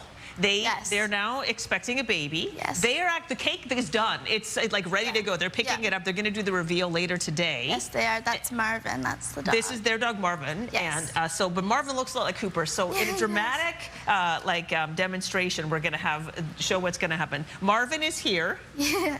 Looking a lot like Cooper. I feel like this is one of those shows where they have the grainy images of the dramatic, dramatic reenactment. Okay, so there's the cake. We'll take off these things. This is a safe cake for dogs to eat. Absolutely. So Marvin, Cooper's playing the role of Marvin. Okay, yes. Are you interested there, Cooper? Go for it. Eat it. No, bite it. So while Cooper's working his way through to the big reveal, what kind of ingredients are in these cakes? So it's a cream cheese yogurt frosting, a carrot cake, all natural coloring, so turmeric for yellow, blueberries for And so in this blue. case, we're getting down to the nitty-gritty here. So this is yellow the color we're supposed to see here? Yes. Okay. Yes. Didn't want to give anything away. I love that. Yes, because if you'd said one or the other, it could be very revealing. I love it. Exactly. Well, I love too that you customize it too. That is such a fun idea. Should we let Cooper should I take this away or let him? Okay. He can. All right. Love that. Okay. So this is a really fun idea. Also, if you go on the Two Paws Up website, really fun birthday cakes for dogs. Thank you. And you can even put the dog's name in the cookie on the cake. Customize so much them. fun. Yeah. Okay, so behind you we're getting into the Easter season. So there's the branding, Two Paws Up, twopawsup.ca. Many of these treats you can order anytime. Absolutely. And so there's an example of the custom birthday cakes for dogs, which are a lot of fun. Yes. Yes. All right, and so for Birthday Easter, cake. you've got a new collection of treats that people can order from you. Explain what you've got going on here. So the idea is to include your dogs in the festivities of Easter.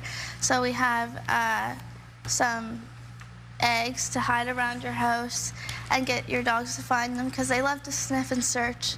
So it's a fun little idea to include them. What a fun idea. Yeah, so you can hide these around the house. Yes. Because you know absolutely. chocolate's not good for dogs. No. So it has to be nice, healthy treats. This is great for people too who maybe have fur babies at home. Yes. I love that. You can have an Easter morning hunt. That is a really great perfect. idea. And their sense of smell is so strong. Yeah. And they love to find things, and it's good for them. Oh my gosh, that sounds like something that I'll have to do with my little dogs. All right, and then these are wonderful Easter cookies. What are these made out of?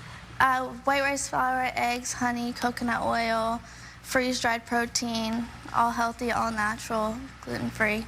Wonderful. If people wanted to get their hands on some of these products, how do they order them from you, Madison? You can contact me through Facebook, Instagram, my website, any of my social medias, really. Fantastic. So here you have, here are an example of the cookies. So they're made of all natural ingredients. What do people, when people, your regular customers, what do they tell you about the product? Like what keeps them coming back? They're a big hit. Their dogs love them. They're good for their dogs.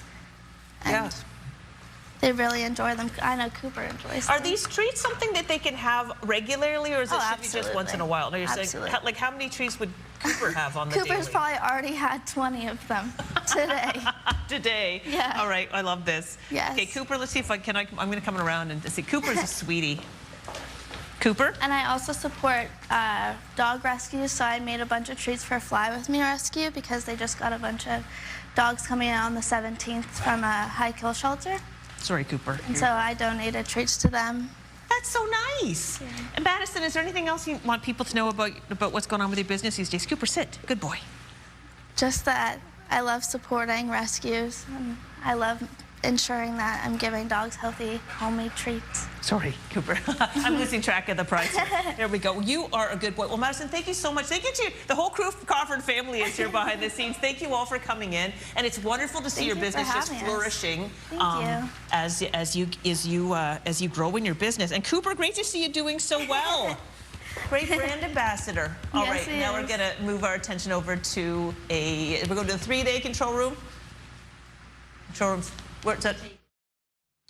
All right, taking a look at our 3-day forecast, a high of 15 degrees today for New Brunswick, a mix of sun and cloud. We do have showers and or flurries moving in into the evening. 1 degree on Wednesday, an icy mixture looking at freezing rain and or snow. And then on Thursday, 6 degrees with snow and or freezing rain throughout the day, rain into the evening. For Nova Scotia, looking at a high of 15 degrees, we'll see clouds clear out, leaving sunshine today. Drizzle into the evening for mainland Nova Scotia. And then on Wednesday, 6 degrees, a mix of sun and clouds, showers and or flurries into the evening. On Thursday, showers throughout the day, transitions over to showers and or flurries into the evening. Prince Edward Island, 13 degrees with a mix of sun and cloud. -2 on Wednesday, scattered flurries, transitions over to snow and or rain into the evening. And then on Thursday, 10 degrees with rain.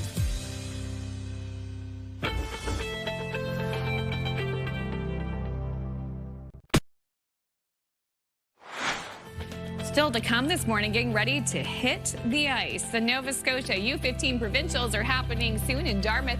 We will meet some of the players in our last 30 minutes of Your Morning Atlantic, the Tuesday edition.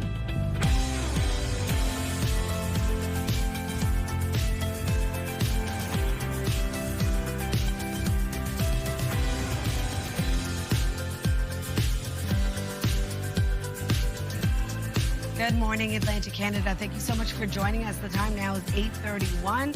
As Amanda mentioned, a half hour left of the show, and then we're going to run outside and enjoy that beautiful weather we're having. Soak up the sun. It's going to be so gorgeous. A little hint of real spring weather today. Oh, even though it's not even spring yet. Yeah. Temperature's getting as high as like 17 degrees. What? Yeah, like it's really warming up today, and then it's going to cool back down on Wednesday, so enjoy it. I like the sound of that. Saw so many neighbors kind of like wake up from a winter slumber yesterday. And a lot of them, too, just trying to get those snowbanks even further down. Yeah. Oh, yeah, picking at the ice. Yeah. We are seeing a lot of melting, which is great as well, but you could see a bit of pooling, so keep that in mind as well in your area. We are going to see a beautiful day ahead, though, as you can see over in Burnt Coat Head. Lots of sunshine starting off your day, and temperatures already beginning to warm up. It's been a warm morning. As of right now, for our current temperatures, we'll take a look at that in just a second, and you're going to see it's quite warm really right across Atlantic Canada. So as of right now, 2 degrees in Fredericton, 5 in Charlottetown, 2 degrees in Halifax, 6 in Sydney, with 5 starting off your day in St. John's, Newfoundland. A special weather statement currently in effect for Prince Edward Island, parts of New Brunswick for Wednesday afternoon until Thursday.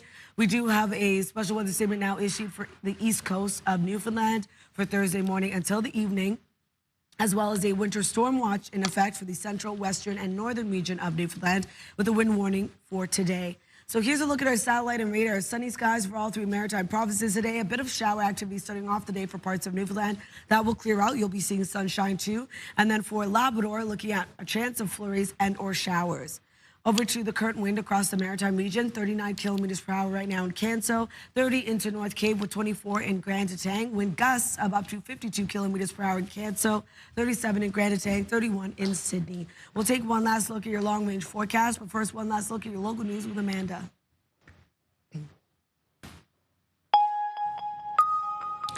And we begin with breaking news. Miramichi serial killer Alan Legier has died in custody. Legier was convicted of 5 murders in the Miramichi in the late 1980s. He earned the nickname the Monster of the Miramichi for the brutal crimes. He was serving a life sentence at a maximum prison in Edmonton. Back in January, his application for day and full parole was rejected by the National Parole Board. Correctional Service Canada says the 78-year-old died while in their custody. There is no word on how Legier died. Correctional Service Canada says all cases involving the death of an inmate are reviewed. Police and the coroner will also be notified. Also new this morning in Nova Scotia, the provincial government has just sent a news release saying Premier Tim Houston will make an announcement related to the 2026-27 budget at 10:45 a.m. You can head to our website, ctvnewsatlantic.ca, for the latest on that. Meantime, groups opposed to provincial government cuts are preparing for another demonstration outside the legislature in Halifax today. Now, after days of uncertainty around cuts to the provincial caregivers benefit, Nova Scotia's Minister of Long-Term Care confirmed anyone who receives a $400 a month subsidy won't be impacted by spending cuts. Families have been protesting at the legislature and asking for government to reconsider the 20% cut to the caregivers benefit grant on Monday. Though Minister Barbara Adams confirmed the more than 3,000 people who rely on the grant will not see reductions. Adams says the cuts come from savings. The department says there were fewer people using the benefit thanks to the creation of more long-term care beds. Well, there's been a lot of noise around the legislature, and getting all of the messaging out has been a bit of a challenge, so I'm really happy to have this opportunity to reassure all Nova Scotians who are getting the caregiver benefit that their benefits are not going to be impacted. Last week, the province couldn't say what the impact of the caregivers' grant reductions would be. The monthly benefit was last increased 7 years ago. There were long lines at gas stations across Nova Scotia last night as drivers try to get ahead of the latest increase. Here's a look at the demand in Lower Sackville Monday night as people tried to save money on gasoline before it increased again. The province's interrupter clause was invoked last night, the third time in the past week. The previous 2 increases totaled about 15 cents a litre more. And these increases are global due to lower supplies because of the war in the Middle East. So here are the numbers. In the Halifax area, gas surged overnight by 9.3 cents. The minimum price now $1.62 a litre. Price of gas did not change in New Brunswick or PEI. Diesel also was not impacted overnight. Halifax Regional Council is considering asking the province of Nova Scotia to create a dangerous dog registry. This comes 2 months after a 13-year-old Welshtown, Nova Scotia boy died after a dog attack. While municipalities in Nova Scotia are responsible for dog bylaws, Halifax Council is set to vote later today on a plan that proposes the Nova Scotia government take on the role of keeping track of dangerous dogs. The proposal recommends a provincial dangerous dog registry that is open to all municipalities. In New Brunswick, hearings will continue today in Fredericton as MB Power makes its case for a rate increase. The utility wants approval from the energy regulator to hike rates nearly 5% beginning April 1st instead of the summer. But the Utilities Board has said that's too soon, and the earliest rates could increase would be this June or July. MB Power management said several times during yesterday's hearing that MB Power rates are some of the lowest in the country, only behind Newfoundland and Labrador and Quebec. But the Human Development Council points out New Brunswick has the second lowest medium income. Finally, the world's biggest dog show got underway over the weekend, and the event's youngest competitor was a 4-year-old dog handler with an 8-year-old miniature schnauzer.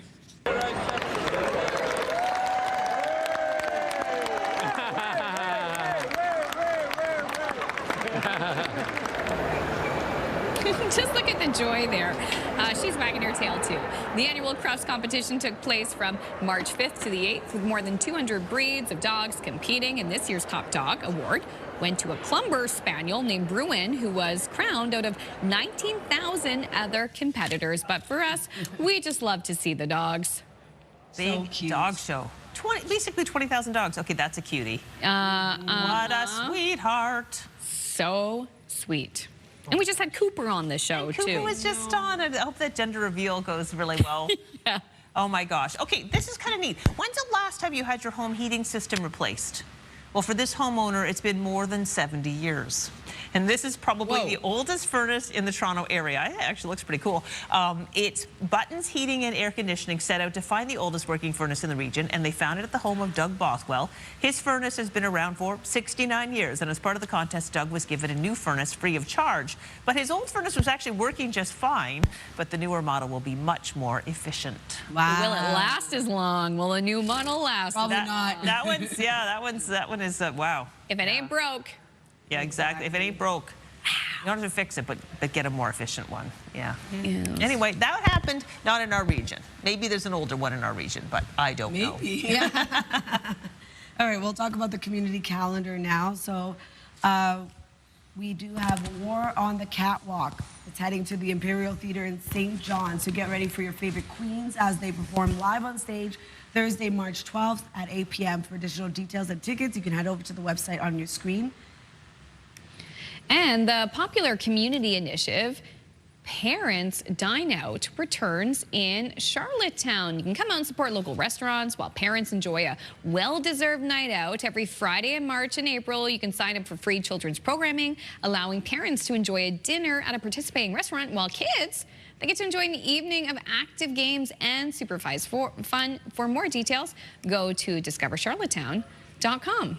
And the Irish Descendants get ready to perform this upcoming weekend in Halifax, Saturday, March 14th at Casino Nova Scotia. You can enjoy music from Canada's most celebrated folk groups. The performance kicks off at 7 p.m. For tickets, check out the website.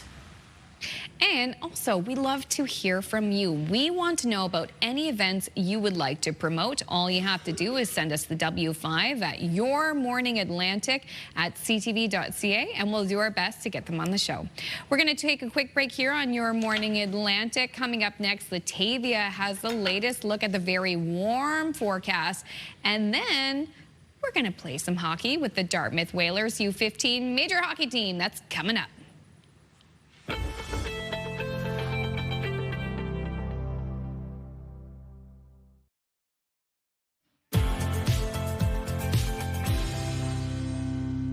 Welcome back. A beautiful sunny start to your day over in Grand Prairie. As of right now, 4 degrees in your area, and we are seeing temperatures already begin to rise. It's going to be quite a lovely day ahead.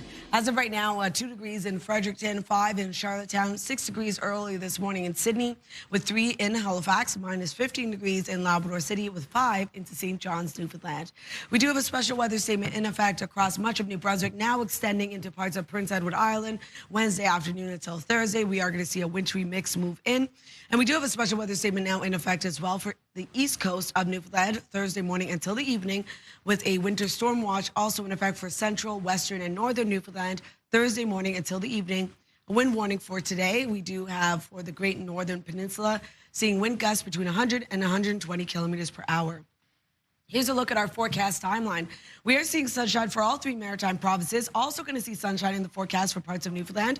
But we do have some shower activity that will clear up for the most part into the afternoon. For Labrador, looking at flurries and showers, transitions over to flurries into the afternoon with a chance of showers returning for parts of New Brunswick. Into the evening, showers and or flurries return to parts of New Brunswick. That will take us into early Wednesday morning. Temperatures expected to cool down, and we do have another low pressure system headed our way, bringing a wintry mix back around. If you're wondering about snowfall totals, remaining quite light for parts of New Brunswick, only seeing around 1 to 5 centimeters for parts of Newfoundland and Labrador. For our rainfall outlook, remaining light as well for New Brunswick and Nova Scotia, as well as into Newfoundland and Labrador. So for our forecast today for New Brunswick, lots of sunshine, a mix of sun and cloud. We do have a chance of showers into the afternoon for the northern region. Into the evening, showers and or flurries. Daytime highs will range from 6 degrees to 17. For Prince Edward Island, highs between 7 to 10 degrees, a mix of sun and cloud throughout the day. Wind gusts of 50. And then for Cape Breton, eastern Nova Scotia, mainly sunny skies, wind gusts of 50 kilometers per hour as well, with highs between 5 to 15 degrees. For the rest of Nova Scotia, daytime highs between 7 to 17. We do have a bit of fog early in the morning, already has burned off. We are going to see sunshine for the remainder of the day. For mainland Nova Scotia, could see a bit of drizzle into the evening. For Labrador City, flurries start off your day. That will clear out, leaving a mix of sun and cloud with a high of minus 14 degrees. 7 degrees into St. John's, Newfoundland, looking at mainly sunny skies. That's a look at your weather forecast. We'll throw things over to Crystal. Thank you so much, Atavia. It's 8:46. Now, the Dartmouth Whalers U15 major hockey team is hosting the Nova Scotia Championship in Dartmouth this April 2nd to 5th. It's a big deal for the team to roll out the red carpet for the rest of the province, and here to prove they are ready for the challenge are members of the team and the coach. So please welcome Tony Bro, coach with the Dartmouth Whalers, along with team captain Jack and goaltenders Lydia and Gordy. Welcome to you all. Thank you. So Happy great to be to here. have you here. Okay, let's start with you. We'll start with Coach Tony here. This is a big deal. Why is it such a big deal for Dartmouth to host this provincial championship? Well, you know what? We've been in the league for 16 years, and this is the first time that our team's had the opportunity to host it. You know, our rink's based in Dartmouth in a very community kind of setting, and hopefully we'll have lots of people come out and enjoy the event. And it's at the Zatzman Sportsplex, right? It is, yeah. It runs April 2nd to April 5th. Opening ceremonies being 6 p.m. on the Thursday, and through all of our fundraising efforts, we've tried to keep it to a $10 cost for the weekend so we can get as many folks out in the community. Yeah, that's amazing. And we'll get into how people can participate in a second. I'm going to chat with you people in a second. But one more question for you, Tony, because I think these people would be too modest. But these are great hockey players. Talk about the age and the level of hockey that you can see. Yeah, so our team consists of grade 8 and grade 9 students across HRM. And, you know, this is a future of elite hockey. You know, for some of the folks, you may see them in the Scotiabank Centre in years to come. And you know what? Been happy and proud to be part of the program. Wonderful. Okay, there's the provincial graphic. You can see what's happening coming up April 2nd to 5th. And here are some of the players who are going to be participating. Jack, you were the team captain. Yeah. Which we love this for you. How do you keep your team motivated? How do you keep them at their best? That's a good question. You know, you just gotta work as a team in the dressing room. We're all as one. Like, we get along great, and you gotta lead the team, lead by example on the ice. You know, going through the drills, try not to mess up, lead the team, and show them how to do it. Yeah, I appreciate you're 15 and you've been playing for a while. When there's a big competition like this, does that bring out your best, or do you get nervous? Like, be honest. I'd say I get a little nervous, but you know, you still can't show your nerves. You gotta again lead by example and be the best you can for your team. Wonderful. Okay, let's talk to some goaltenders. I'm going to slip right up by you, Jack, and pop in here. I'll pop in, actually. Come a little closer, Lydia and Gordy.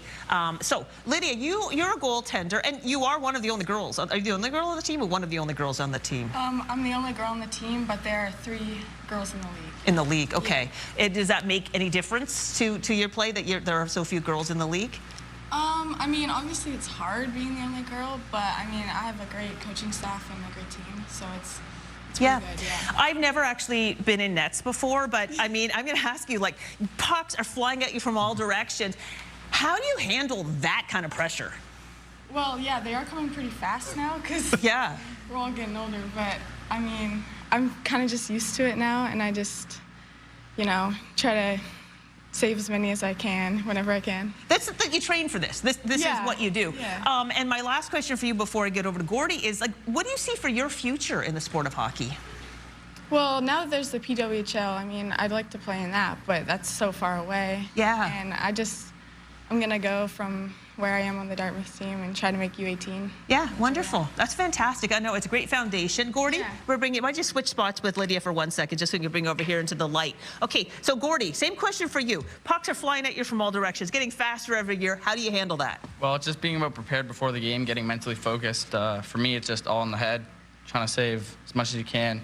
Next shot, you let one in, always trying to focus on the next one. Yeah, okay, say you do let one in, because even the pros let one in. You know, even if they're standing on their head the whole game, they still let them in. How do you press on after that?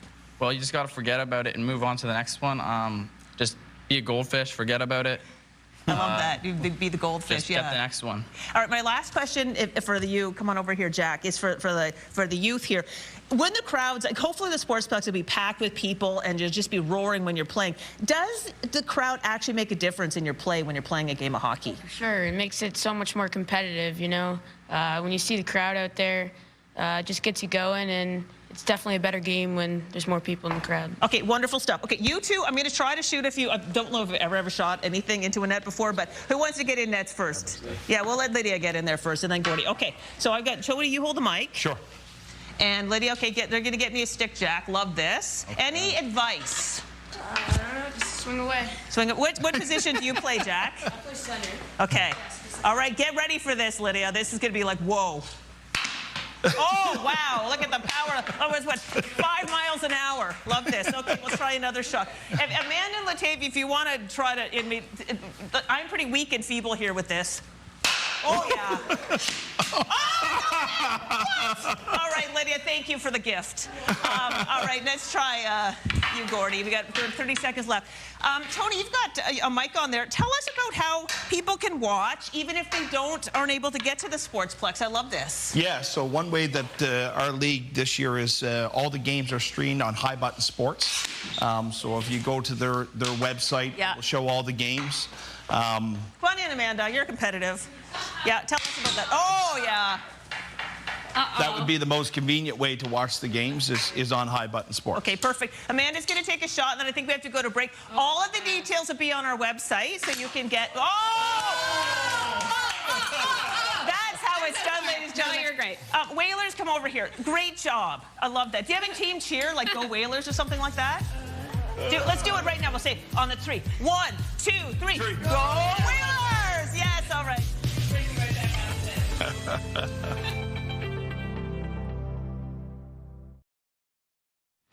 Welcome back. Oh my gosh, that was so much fun. Wasn't it fun? Yeah. Did you play hockey? Because you actually, like, or was that just beginner's luck? I think it's just I'm really talented, but I've never played hockey.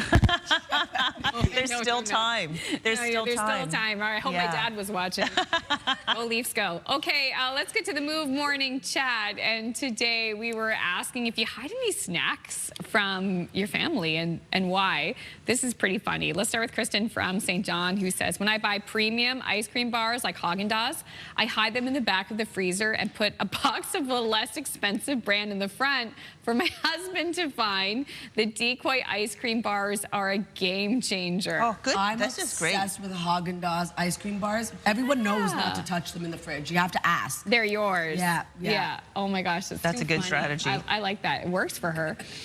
Tara from Halifax says, I live by myself. I hide snacks from myself. And trust me, it works. Worst thing is sometimes when I find them, they're expired. Oh, Tina, you're so good. Hide them well. You're too good. And she's not the only one. Another viewer sent us a text, they have a problem when I hide food because actually I hide it from myself. Yeah, no, I get that. Sometimes we're our own worst enemies, right? Mo from Bathurst, I don't have any to hide. I'm gluten-free. Nobody likes them.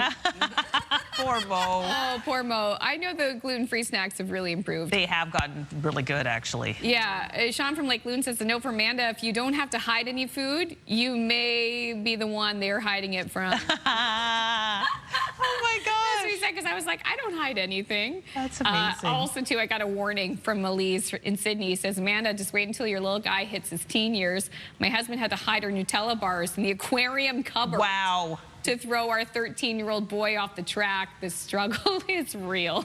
Yeah, it's amazing how the teens can find this stuff. Like, I will feebly hide it, you know, just kind of like tuck it behind some other stuff, but they always find that. They know. They know. They're and hungry. yet, They're growing. and yet nobody can change a bag of milk. You know, like Right? it's just they could. You know, I don't know. I don't know. The logic is not there. They don't want to help with the groceries either. Buying them, putting them away. Oh my gosh. Anyways, that was a fun topic. So thanks to everyone who sent in the text. Yes. Bye. All right, we'll see you tomorrow morning, 6 a.m. Please join us if you can.